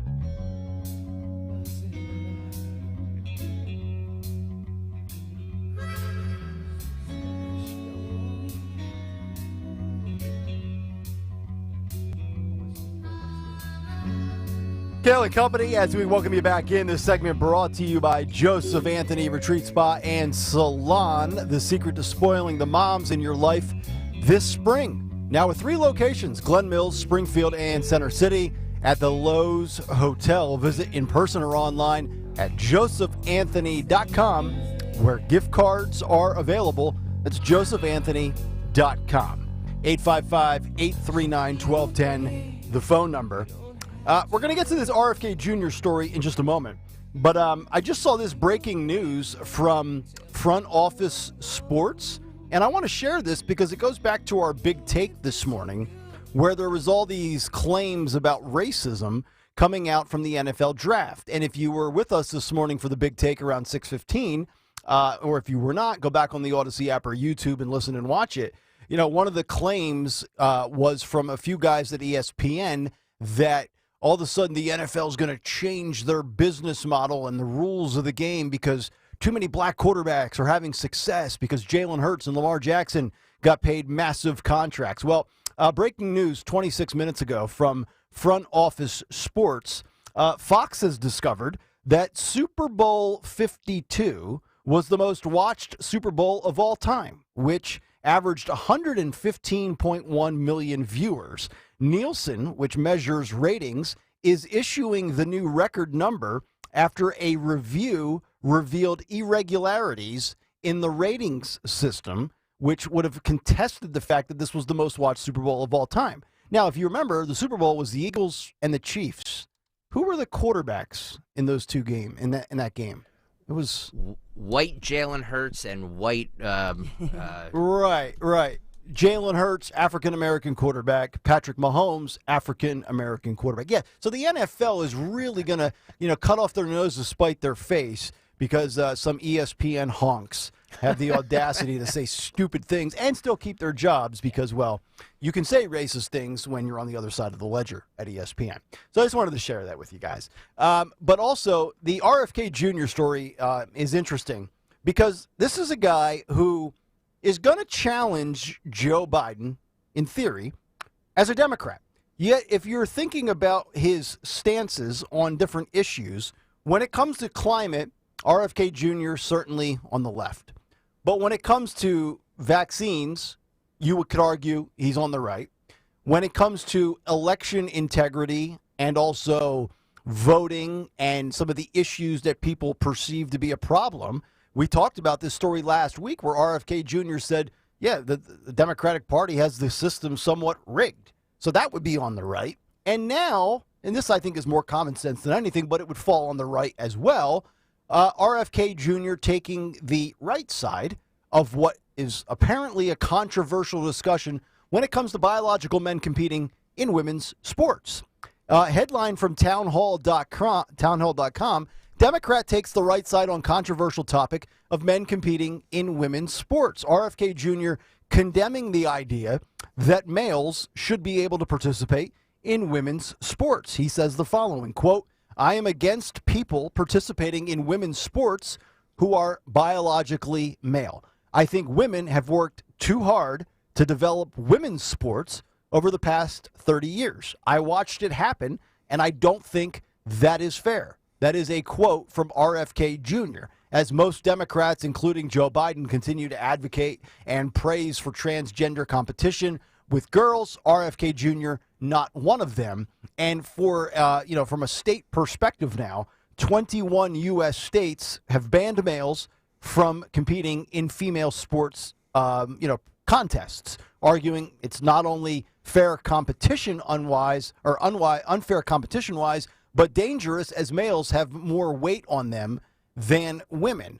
So remember, about 10 days ago, we had that vote that fell completely on party lines, 219 to 203 for the Protection of Women and Girls in Sports Act that was passed with basically all of the yeses coming from Republicans and all of the noes coming from Democrats, which brings us back to this conversation that we had earlier this morning when we were talking about Joe Biden and Trump and whether or not these two will debate for Democrat primaries or Republican primaries.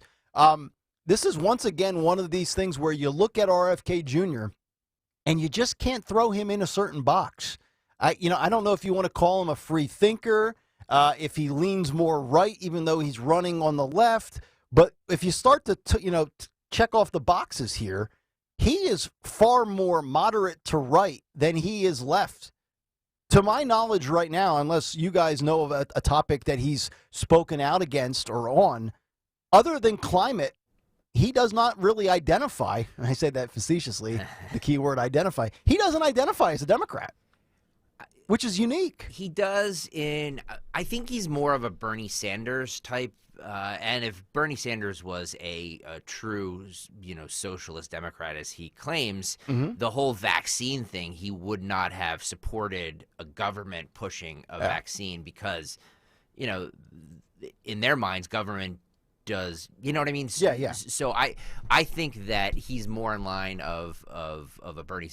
He talks about corporations and I'm sure he's for, taxing the rich, even though he's one of them. So the government should take everything above $99.99, which is basically what that's what Bernie said yesterday, right? Yesterday, yeah. So I do think that there are a lot of things that he is liberal on, but they don't get the headlines like the vaccine stuff does. And it's always interesting too when it comes to any of the mainstream legacy media outlets, the way they portray him when he has a soundbite or he gives a quote, or there's a headline, or if you follow ABC News on Twitter or whatever it is, they kind of go out of their way to smear him. Like it's not just Democratic nominee Robert F. Kennedy Jr., it's anti-vaxxer Robert. Like they literally can't let that go. Yes. Which is Very interesting.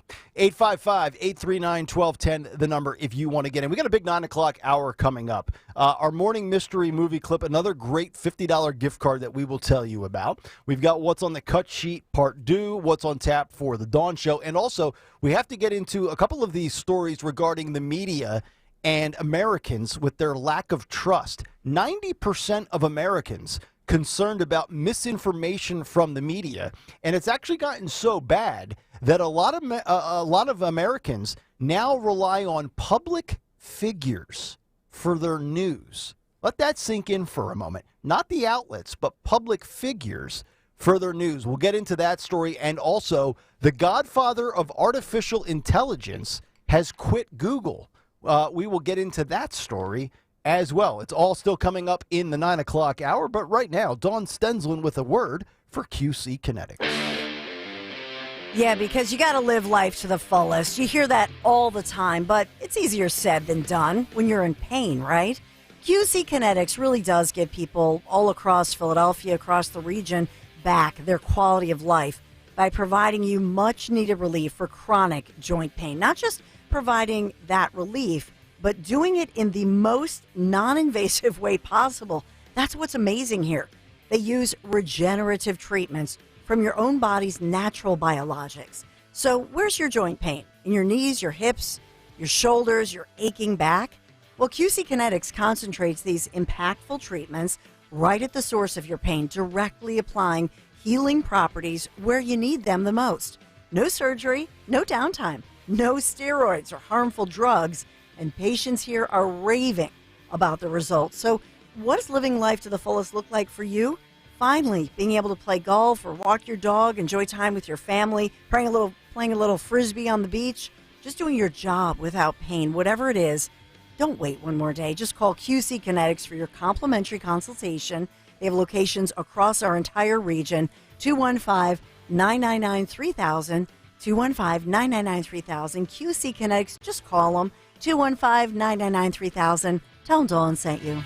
Hey, it's Rich. It's the only 40 days up to 40 pounds. Just say it with me. 40 days up to 40 pounds. The warmer weather is here. It's time to shed that winter fat and be slimmer before summer. Stop covering up with oversized sweatshirts and contact NJ Diet. They will contractually guarantee you'll lose 20 to 40 plus pounds in only 40 days. They use your hair, saliva, and blood work, along with bioenergetic scans to personalize natural solutions and supplements that get your body into the fat-burning zone, so you can finally lose that weight. Then NJ Diet uses DNA info to help you keep it off. The best part, it's contractually guaranteed. You're fully supervised the entire time to make sure you're burning fat and not just losing water. You even get the doctor's personal email and phone number. So what are you waiting for? Book your consultation today by calling 855-5NJ-DIET or going to njdiet.com. Lose 20 to 40 plus pounds in just 40 days. NJDiet.com. Hi, this is Dom Giordano. Do you want a beautiful home that's easy to maintain? I've been telling you about a great company that does just that. John Gilgee is here to tell you in his own words. Take it away, my friend. Hello, it's John from Rhino Shield, reminding you that spring is here and Rhino Shield is ready to help you paint your home for the last time. Our permanent exterior house paint is not ordinary paint. It's a ceramic house coating that goes on like paint and looks like paint, but is guaranteed for 25 years. If your home's exterior isn't looking as good as you'd like, Rhino Shield is the solution you've been looking for. It's affordable because you only have to paint one last time, and it protects your home with a durable and waterproof coating that goes on any exterior surface. Find out why so many of your neighbors are choosing the permanent paint solution from Rhino Shield by calling to schedule your free estimate today at 844-RHINO-99. That's 844-744-6699. We all hear the radio ads about the IRS. They tell you to be afraid, to be scared, and they try to frighten you into calling. I'm not here to do that. Tax Relief Advocates is different. TRA is here to tell you that if you owe money to the IRS, whether it's $5,000, $50,000, or $500,000, we have a solution. It doesn't matter if you're sitting in your car, at work, or with your kids. No matter where you are, call now. 800-575-6986. Don't lose hope. TRA can eliminate or reduce what you owe to the IRS. There is zero risk to you. If we can't reduce your tax debt, then you pay nothing. Our passion is taxes and helping individuals fix their IRS problems. We have a 5-star rating on Google and Yelp and an A+ with the Better Business Bureau. You don't need to be afraid of the IRS any longer. End your tax nightmare today by visiting us online at TRA.com or call 800-575-6986. That's 800-575-6986. Tax Relief Advocates. Real solutions for real people. This is Larry Steinhaus of Investor Schooling. I am so proud to announce the continuing success of our students at Investor Schooling. You already know that at Investor Schooling, we teach real estate investing and stock options. Did you also know that we teach things about tax savings, estate planning, and business coaching as well? We teach things about money I bet you never knew. At Investor Schooling, we teach from the perspective of true experience. If you want to see what our students think about Investor Schooling, please check out the over 160 5-star Google reviews. To find out more about how you can change your financial life, go to investorschooling.com or call 866-424-2829. That's 866-424-2829, and you can attend a complimentary class this Thursday at 7 p.m. Attend that class and see for yourself what Investor Schooling is all about. Go to investorschooling.com or call 866-424-2829. That's 866-424-2829. We can't wait to see you this Thursday. WPHT, WPHT-HD, WOGL HD3 Philadelphia. From the Cherry Hill Volvo Studios, where relationships matter. Always live on the free Odyssey app. Medical hydration therapy, pain management, and more. We'll talk about it on Health Watch with Dr. Molly Fantasia every Sunday morning at 8 here on Talk Radio 1210 WPHT. For a complete list of Talk Radio 1210 WPHT's contest rules, go to 1210WPHT.com/rules. See Joe Conklin's comedy show at St. Robert's on Euclid Ave in Warrington, Saturday, May 6th. For tickets, go to joeconklin.com. joeconklin.com! Hey, this is John Ritchie. If you're in the restaurant, hospitality, or casino business and you're not using a PDQ POS system, it's time to make the switch. PDQ POS will not only save you time, effort, and money, but it's the fastest, easiest, and most reliable POS available. That's why PDQ POS has been the top-rated restaurant management system for over 35 years. Whether you have a single location restaurant or thousands of locations, PDQ can help your business succeed. Visit pdqpos.com. Calling on Sewell, New Jersey to follow 1210 WPHT on the free Odyssey app. Download it now.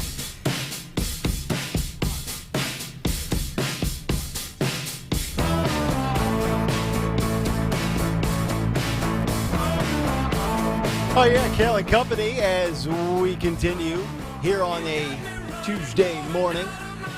Talk Radio 1210 WPHT. You can stream us for free on the Odyssey app. It's much better than Fox Nation. And also you can watch us on YouTube.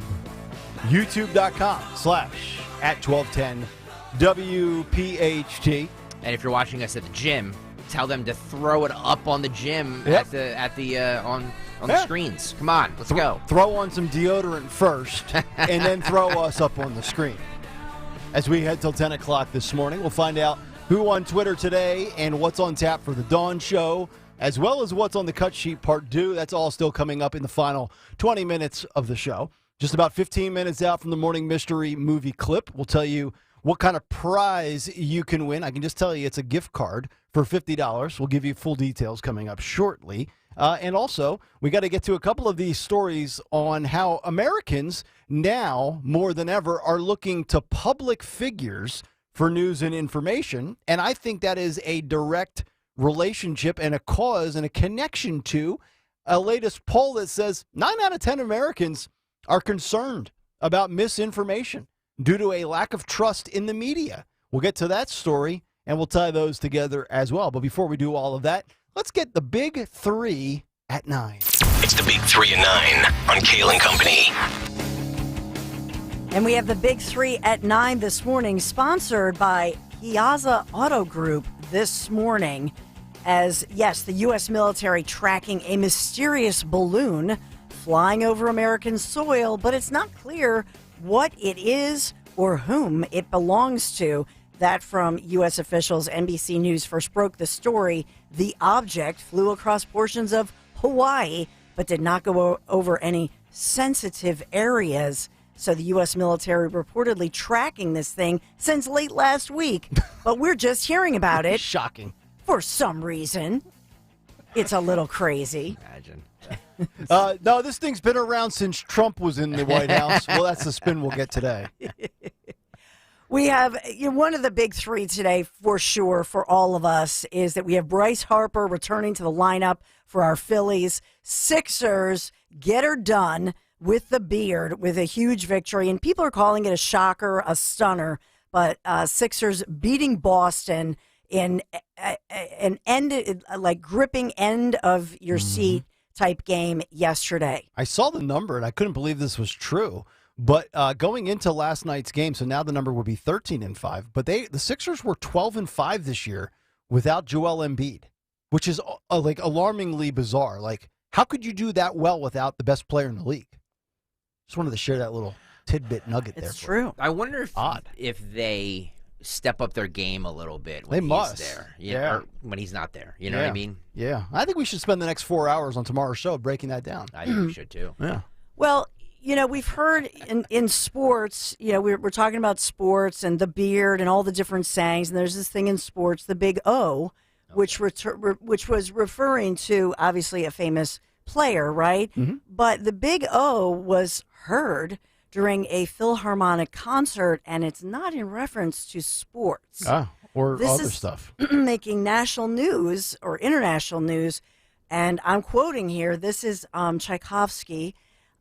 Yes, they're reporting that one woman was probably, it sounded like she was having a loud, full-body big O. Yeah, to Tchaikovsky. During a recent performance of Tchaikovsky's Fifth Symphony by the L.A. Philharmonic at Walt Disney Concert Hall. I wonder if Tchaikovsky went to Epstein Island. Oh, no, that was Noam Chomsky. I'm sorry. I got my C letters and Ofskys mixed up.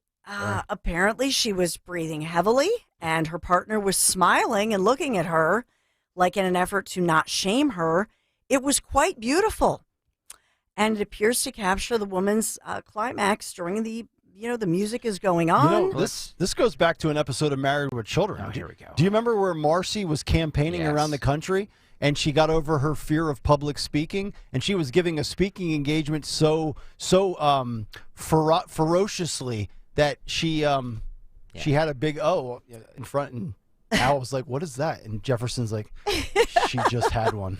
I think the most famous one I think of was Harry met Sally. Well, I'll have what she's having. Let me ask you, Dawn. Does this do anything for you? This is Tchaikovsky's Symphony No. 5.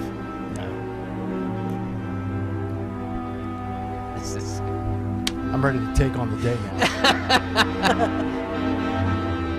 I mean, there had to have been something else going on there, right? Had to be. Are we getting the full story here? It was the fifth second movement. Wow, I mean, Tchaikovsky or Beethoven? Nothing. There's no comment. Nothing, Dawn. There's nothing. This doesn't excite you at all. Yeah, I don't know what in the world, but the woman was not identified.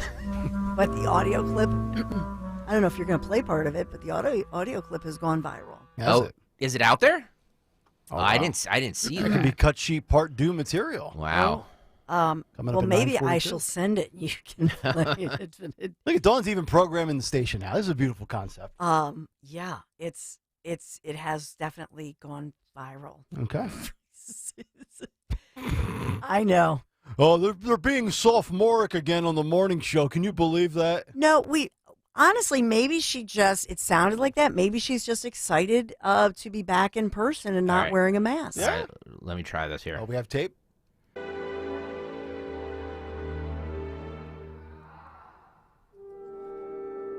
I don't know. I don't know. I don't know. Is that what that is? I need more information. Well, let me roll back the tape a little let's bit. hear it one more time. Hang on. Everybody just hang on. Can we minimize the music a little and elevate her? No, there's no way to do that. Okay. Give us a little more information, Dawn, and then I'll play it again. Okay. So the deal is that they're back in person. This is California. and they're enjoying going through, and it's the Fifth Symphony at the L.A. Philharmonic last night.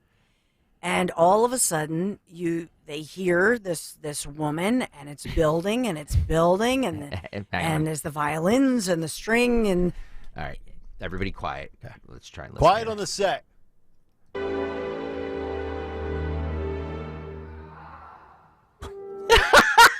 I mean, I don't know that it's even her. I mean, somebody could have just knocked out Gavin Newsom in the background. That might have been a scream of rage. Which, by the way, to the context of the story, you're saying they just returned to the symphony. It's April. It's May of 2023. Is this their first? Is this their first performance post-COVID? It's a great point. I think she is doing great things for the arts because maybe people. Also in attendance, they're saying that British composer Magnus Fiennes, his brother, he's the brother of actor Ralph. Is it how do you say his name? Fine. Ralph Fine. Yeah. Ralph Fine. It's Magnus Fine, who, by the way, insisted it absolutely happened. Wow. After social media erupted with doubtful claims of the authenticity of this audio clip, and they're saying no. But the funny part to me is that all of them are saying, "Oh, we have full acceptance here. We have full acceptance." Is it a safe space? And it's a safe space for the Big O, and good for her. Wait, hang on, one more time. Make Big O's great again. One more time. Quiet on the set.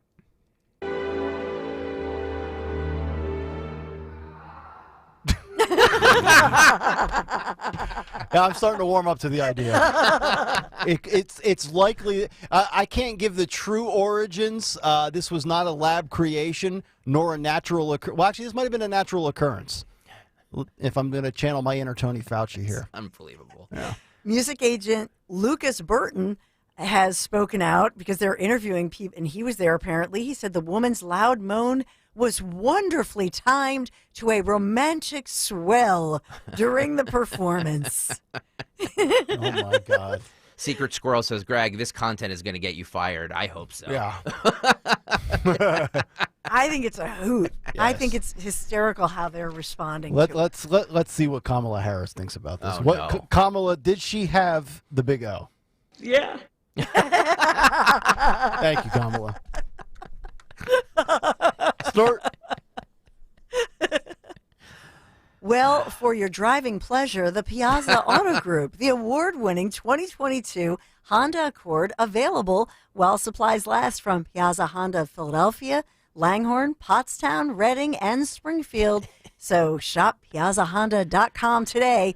Not sure if you'll have the reaction as the lady in the Philharmonic, but you can just try to do so. PiazzaAutogroup.com. So Piazza Auto Group, Piazza. Tell them Dawn sent you. That's the big three. Dawn, thank you very cannot much. Did members of the symphony and orchestra have the Big O in that performance? Kamala, your thoughts? They did. They've never had such a reaction. It's unbelievable. Is that better than a standing O? If California made you wear a mask for 3 years and you finally got to take the mask off, you would have one too. Well said. Well played. Way to go, Gavin. Robert Schwartz on YouTube. By the way, we're streaming live on YouTube at youtube.com/@1210WPHT. That chick is going to be very popular with her bandmates. This one time at Symphony Camp. If you know the reference, you know it. It was American Pie. Yeah. Which I guarantee you will not be the morning mystery movie clip, which is coming up in 5 minutes because it just showed up in my email. And let's just hope it's easier than yesterday. Wes Anderson yesterday. Yeah. I mean, what? Come on. I was getting tweets about that throughout the day. Who the hell is Wes Anderson? I get it. We don't want to just give, here's say hello to my little friend. You know what I mean? Like, we don't want to take some of the most famous movie quotes ever. Yeah. But let's not make it impossible for people. Yep. 10 people have seen Wes Anderson movies. Uh-huh. I agree. 855-839-1210. But 9 out of 10 Americans are concerned. That, according to the latest poll results, about misinformation and a lack of trust in the media. A new poll infers a link between Americans' lack of faith in the media and the rise of politicized misinformation that has been peddled or is being peddled by unreliable news sources. The Associated Press NORC Center for Public Affairs Research published a survey on Monday that explores the breakdown of trust causing more Americans to reject mainstream media outlets. The poll found that nearly 3/4 of U.S. adults accuse the media of contributing to the country's polarization, and almost half have, quote, little to no trust in the media's ability to report the news fairly and accurately. Well, they obviously don't listen to Kayal Company because that's what we do on this show.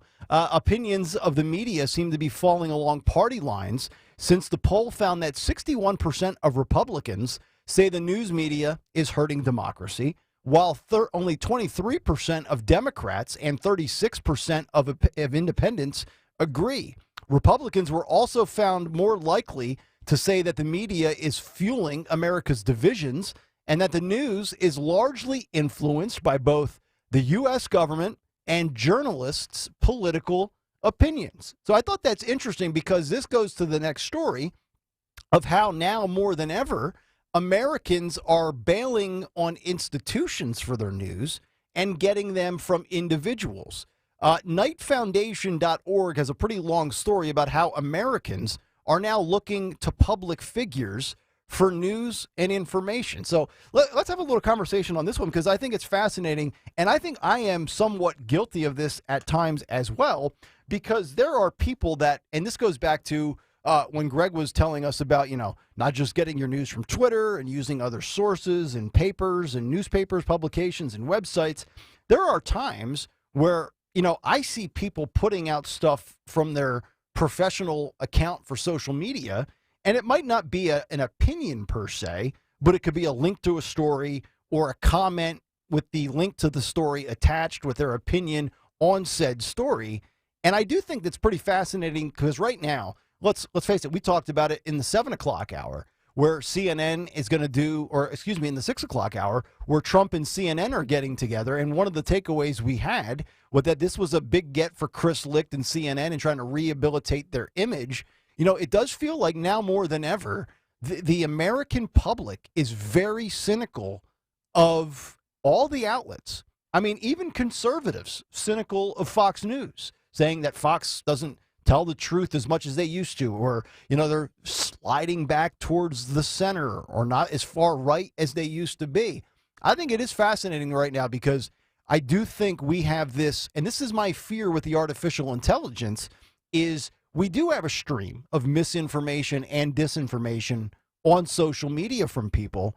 And then when you factor in artificial intelligence and how you can use these computer programs now to manipulate and create things that are not factually correct or never even happened, I think what you're going to have happen is both sides of the ledger are going to be like, I don't know what to believe at all anymore. And I think they want it that way. Just a thought on that. I mean, it looks to me like right now you have, and it's not just those on the right that say CNN is misinformation or disinformation, or like Trump loves to say, which is great, fake news. And it's not just people on the left that say, oh, Fox, they create this drama that's not really there and they take things out of context. You have more people now that I think have whittled down and this is going to go counter to what Greg really likes or wants. You have people that now just rely on, and it's great for us because we're in that business, that just relying on 2 or 3 people they follow on Twitter, and they take it for gospel. Like, I follow Benny Johnson from Newsmax. He's right about everything. And that becomes your go-to. And you just kind of echo what those people say. So, do people do that? I mean, is that what I don't do that? I don't know. Maybe I spend too much time on social media, but that's what I see. Yes, you do. Sorry. And more I go, like Donald Trump did this whole thing live and streaming important statements yesterday on YouTube. And so YouTube now is the big go-to place where I do think more people want to see that stuff, just like we're on YouTube. For now. Right? Until they censor us. Yeah. We see, even a candidate can post on YouTube. Mm-hmm. So that's the new go-to place that you don't have to get the filter. You can get it unfiltered. And I think a lot of people like that. Let me make a correlation between media and music. When, a lot of times, and irregardless of the genre, right? Whether it's country music or rock or hip hop, once an artist becomes real mainstream, you ever notice the trend is, his music stinks.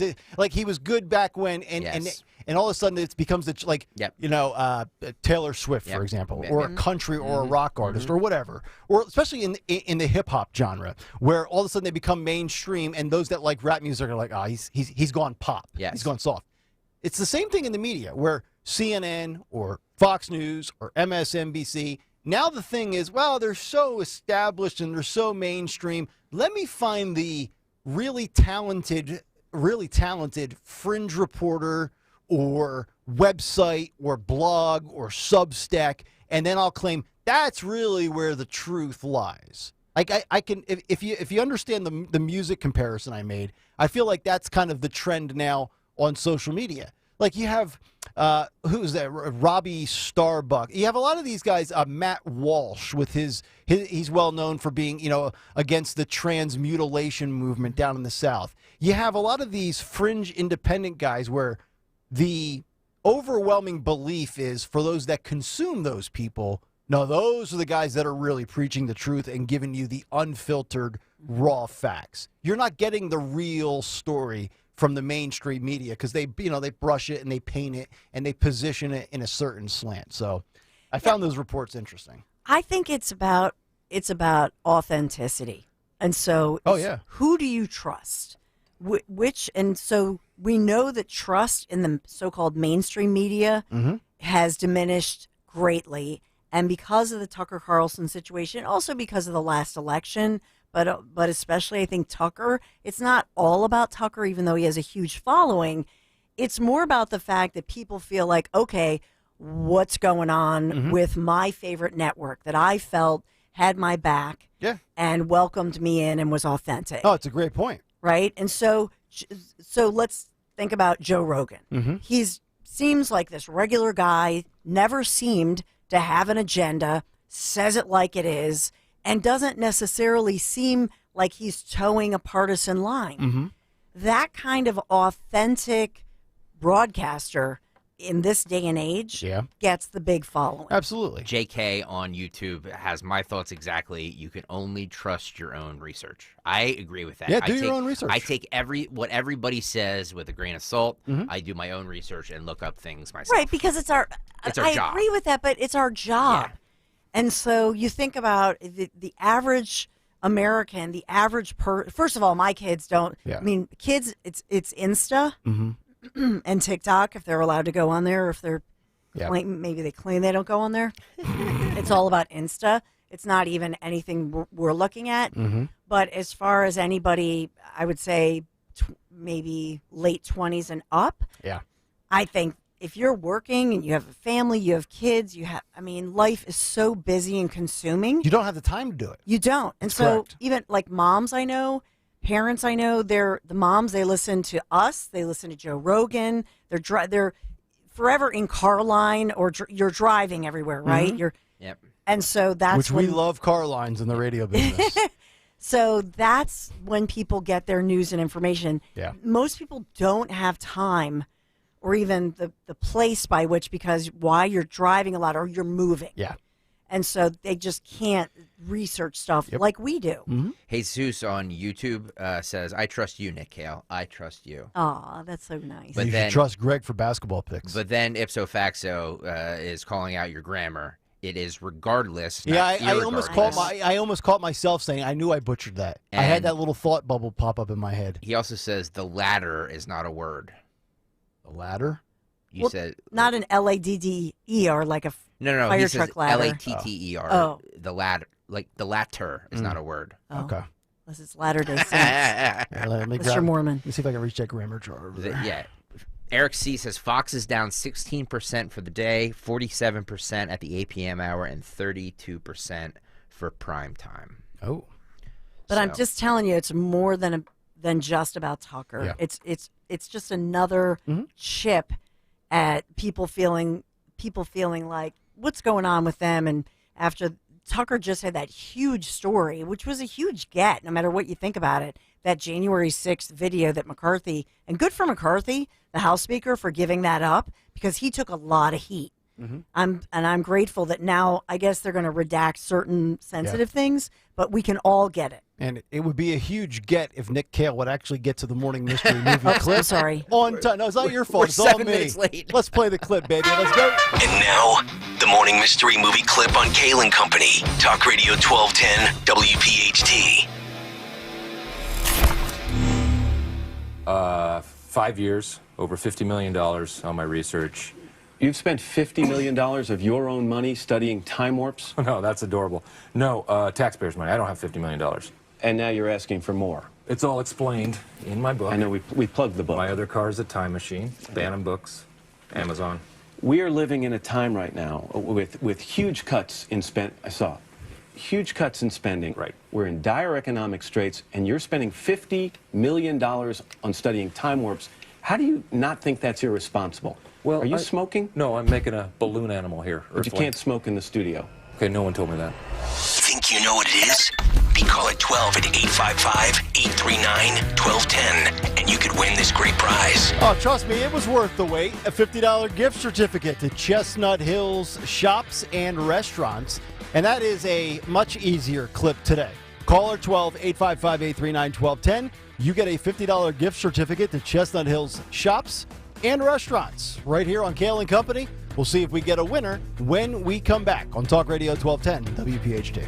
Hi, it's Rich Zioli. I'm joined here today by my friend, the co-president and CEO of Cooper University Healthcare, the one and only Dr. Anthony Mazzarelli. Dr. Maz and I are here to tell you about our buddy, Dr. Mike Veneria. Not only is he my dentist, he's my family's dentist as well. And not sure if you knew this, he's Dr. Maz's dentist too. That's right, Rich. Dr. Mike Veneria is and has been my dentist also. And doctors choosing doctors, that can be quite a selective process. And not only do I go to him, but for years, my sister and my niece and my nephew, the whole family goes. Well, it's no secret. We're all delighted by the care that Dr. Mike Veneria and his award-winning team provide, and you need to check him out. Whether you're looking for pediatric, general, cosmetic, implant dentistry, you don't need to look any further. Dr. Veneria's office does everything. Dr. Veneria's office also exceeds all CDC guidelines and has always maintained the strictest infection control, like their centralized UV sterilization of airflow, which is incredibly important to me. Locations are right over the bridge in Cinnaminson and Woodbury. Your perfect smile's waiting. Call 856-786-2020 or visit veneriadental.com.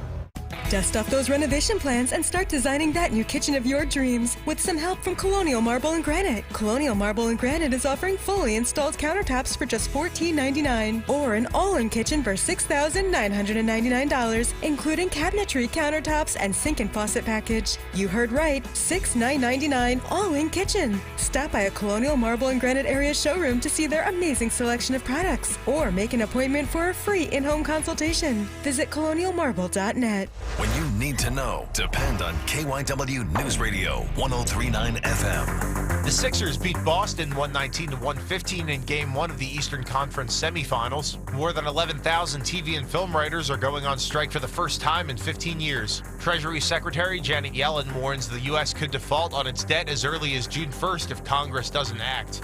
Get the latest anytime on KYW News Radio. Now on Crystal Clear 103.9 FM. You've never needed us more. Heart failure, carpal tunnel syndrome, shortness of breath, stomach issues, lower back pain. How does it all add up? If you have heart failure and any of those seemingly unrelated symptoms sound familiar, it's time to talk with your cardiologist and get the full picture. They may add up to transthyretin amyloid cardiomyopathy. ATTR-CM is a rare and underdiagnosed disease. Recognize the signs and discuss them with your doctor soon. Learn more at connectwithyourheart.com. That's connectwithyourheart.com. Sponsored by Pfizer. There are over 10,000 reasons why steel is not sold at Lowe's or Home Depot. There are over 10,000 authorized local steel dealers. Find yours at steelusa.com. Lowe's and Home Depot are trademarks of their respective companies. Hello, I'm Greg Figueroa. And I'm David Figueroa. Over 30 years ago, my brother Greg and I set out on a mission to offer the world a better hot sauce. That's right, David. We made Melinda's thicker, hotter, and better than ordinary hot sauces. And now we have 32 exciting and delicious sauces that hot sauce fans are obsessed with, like our ghost pepper sauce, our Thai sweet chili, and our best-selling black truffle hot sauce. Melinda's also has 5 spicy ketchups made with real sugar and no added junk like high fructose corn syrup. People ask David and I what makes Melinda so good. That's easy. We think like chefs do. Instead of burning someone with hot peppers and vinegar, we use fresh plant-based ingredients and the finest chili peppers perfectly blended to set your mouth on flavor. Melinda's is proud to be the official hot sauce of the AT&T Byron Nelson. We make 32 craft pepper sauces that are thicker, hotter, and better. Find them in a grocery store near you at melindas.com.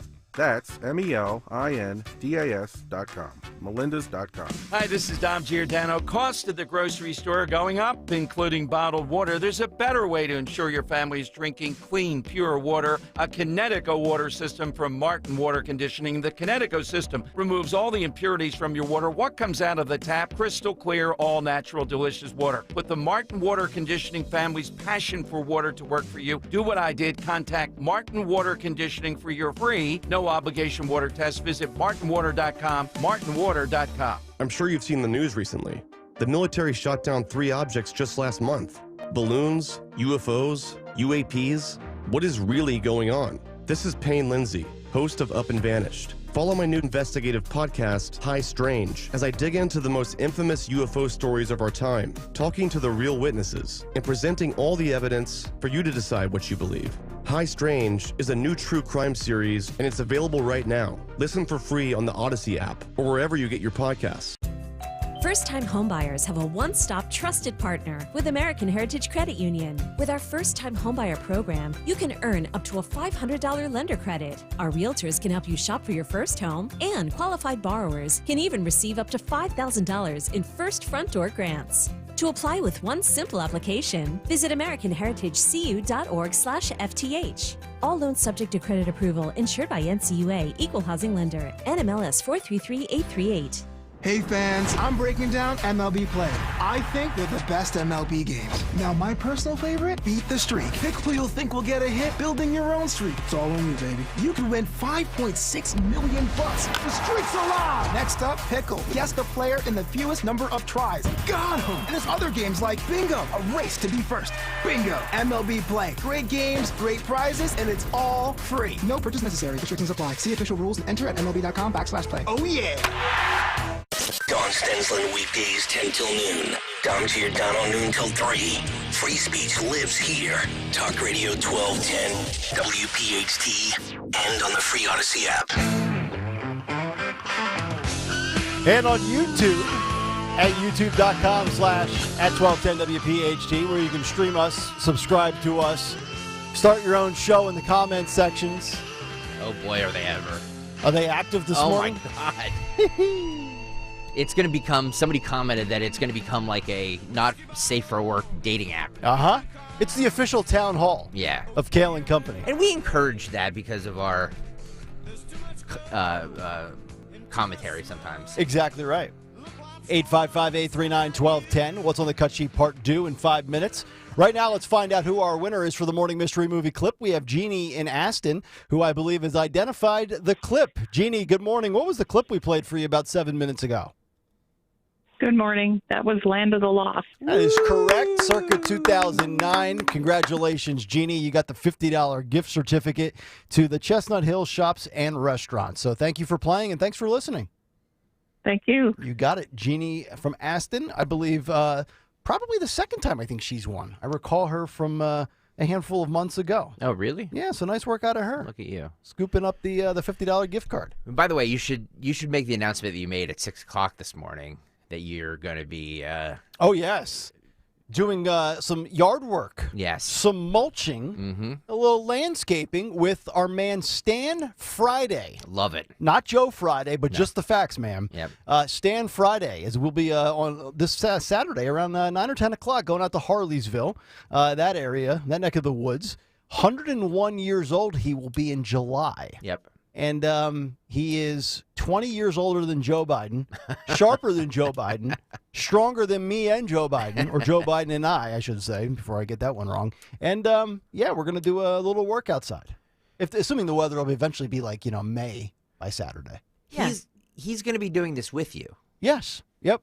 Yeah, Rich from Harleysville called in yesterday and threw out the challenge, so to speak. And, he gave me his email address, and he reached out to me last night via email. I got on the phone, talked to him, and sounds like a great gentleman. He does this for a lot of, elderly veterans, a lot of people in the 70, 80, 90-year-old age bracket. Yeah. And apparently this is kind of Rich from Harleysville, kind of like his little side hustle, little project in life, making sure that the vets get taken care of. So go out there and do a little mulching. World War II veteran, I assume? I believe so, yeah. It's pretty remarkable. Oh, man. Pretty remarkable. Very, very few of them left, so thank God. Yes. They're going to be... and I can add this to my Rolodex of people above 80 that I know. Because that's what really triggered the whole conversation. That's how the whole thing started, because you're like, I don't know anybody over 80. Right. And I'm like, what? Right. Like, yeah, no, everybody that I'm related to that's over 80 is dead. Mm-hmm. So Dawn and I kind of looked at each other like, oh, boy. Uh-huh. Man. Yep. So we'll do that on Saturday. You're going to get some wisdom from 101-year-old Stan. Cool. And then I'm going to get some Icy Hot on the way home from Stan CVS. Friday. Yeah. Stan Friday. Great name, by the way. Yeah, it is. I mean, how do you top that? Stan Friday. Yeah. How about that? Yeah. Also, the godfather of AI, one of the huge creators of artificial intelligence, has officially quit Google and says that he regrets his life's work due to risks to humanity. I have said for a while on this show, because short of the trans thing that we talk about in the news so frequently these days, artificial intelligence is probably one of the 3 or 4 hottest stories that we continually discuss, with different stories that come out each and every day. And my stance on this has been that, look, I understand it's a real thing, and in the hands of the wrong people, a lot like Elon Musk has said, it is an issue. But my thing with the artificial intelligence is, I think it could only add more fuel to the fire of this never-ending fountain of misinformation and disinformation. That scares me.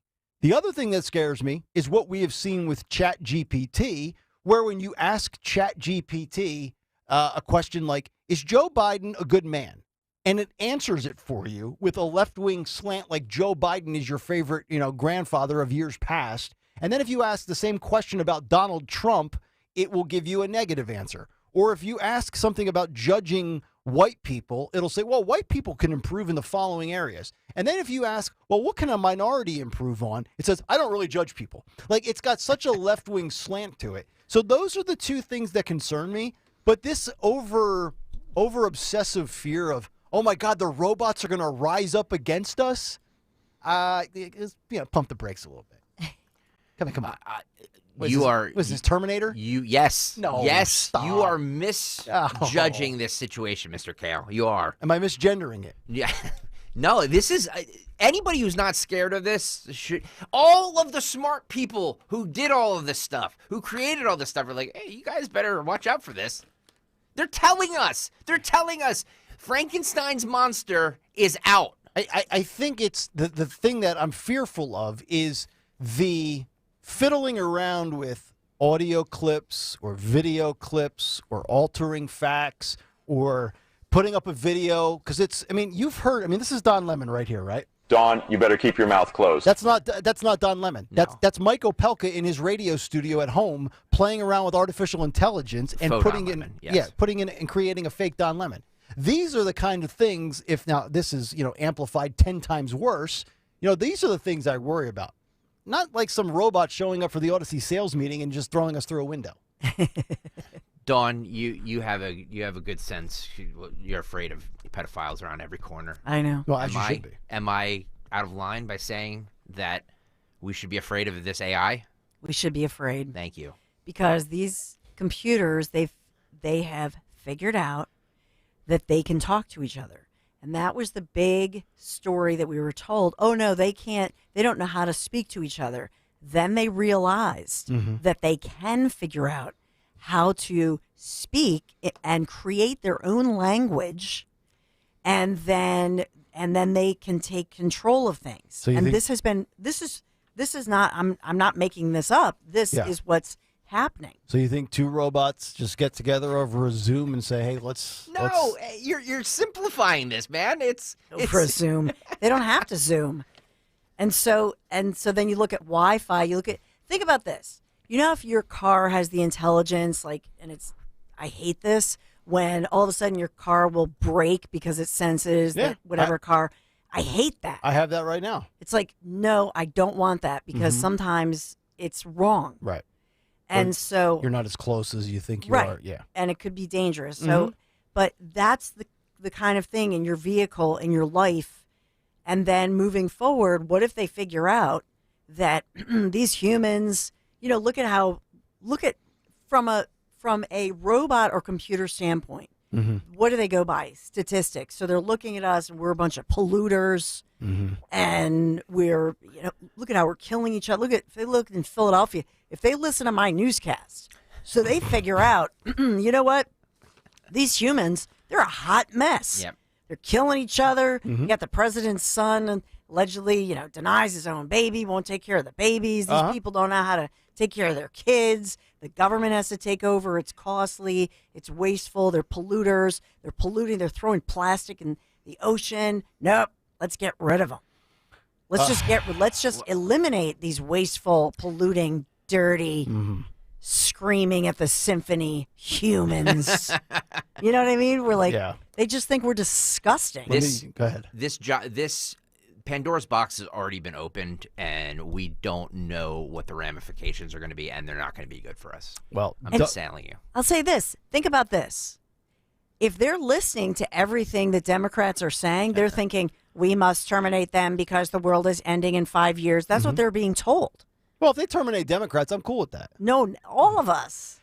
So his name is Dr. Jeffrey Hinton. Renowned computer scientist, widely credited with laying the AI groundwork.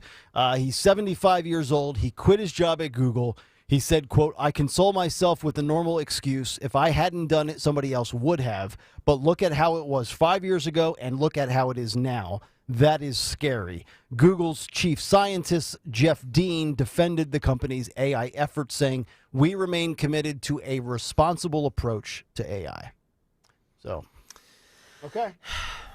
Guys, I'm going to live my life. You guys can go hide in the basement. I'm not saying I'm hiding in the basement. I'm just saying that this is a real fear that people have, and it's becoming a reality. We're seeing it happen. COVID didn't kill me. Artificial intelligence won't either.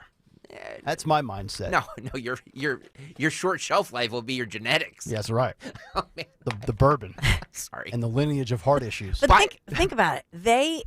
Think about what AI could control, for example, everything in our lives, the grid. Yeah. This whole movement with the grid. Oh, yeah. They're definitely going to shut that down.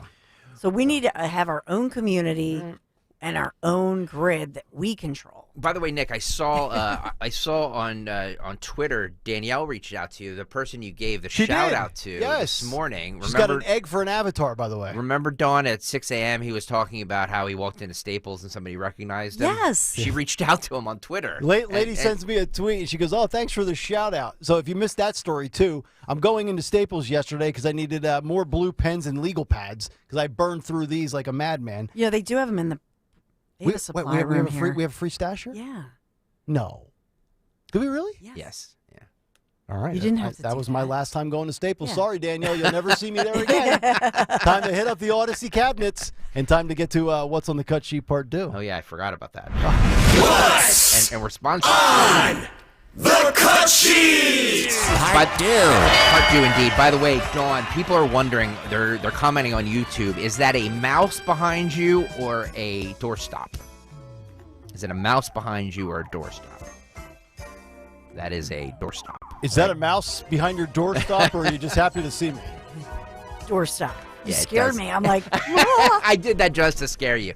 By the way, What's on the Cut Sheet Part 2 is sponsored by our good friends at Wawa. Wawa's new rechargers are handcrafted energy drinks to help you power through your day. Made the way you want, iced or frozen with natural sources of caffeine. Get energy every day. Gotta have a Wawa. Rechargers, handcrafted energy drink. Sounds delicious. Wawa. Thank you, Wawa, for sponsoring What's on the Cut Sheet Part 2.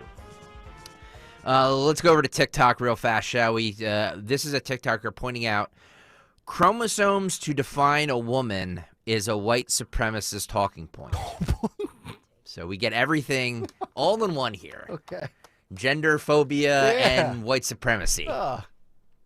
Something keeps calling me back to this comment, and I think it's the fact that, like, as a black woman, you are using white supremacist talking points to defend your transphobia. And that's really heartbreaking, because do you realize that talking about things like bone structure is what white supremacists do to, like, separate themselves from black people? Like, historically, that's what they've done. White supremacists have said that white people and black people have DNA. We're different species. We have different bones. We have different muscles. As a way to be like, black people, other. We don't want them around us. And now you're doing the same thing with trans women. Like, that's heartbreaking, especially because that same rhetoric will be used against you in the future. Transphobia is used against black women all the time. But sure, your bone structure makes you a woman. No, if you're watching on YouTube, notice the dead giveaway that this person also is mentally ill. They have the nose ring. The nose ring is a staple. No, that doesn't necessarily mean And usually it's a nose ring and some bad hair. Listen, Grandpa. At least her hair wasn't purple. My Lord. Usually it's purple hair with the nose ring. Stop. Chromosome. And so now we're going to, is this, what did she say? The X chromosome and the Y chromosome? Yes. Oh, my God. This goes back to the thin privilege story we talked about from the NPR show in the 7 o'clock hour. It's like you can't point out the differences between men and women, or by the way, you know, different races without saying, well, yeah, it's white supremacy. Oh my God. There's differences amongst us, people. Yes, believe amongst it or us not. or among us, whatever. Some of us are tall, some are short, some are thin, some are heavy, some have muscles, some don't. Yesterday, we played a clip of Dr. Anthony Fauci and Christiane Amanpour. He doesn't go away. He says that he doesn't think that anybody would argue with the fact that you had to shut down during COVID. Oh, we were all in unison with this? We were all, nobody would argue about it, guys. Nobody. Yeah, right. I don't think anybody who has any realistic evaluation knows that you got to do something dramatic. Once that's done, then the thing that you need to now go back and analyze, I don't think anybody would argue with the fact that you had to shut down, is how long you keep the shutdown and how complete it is.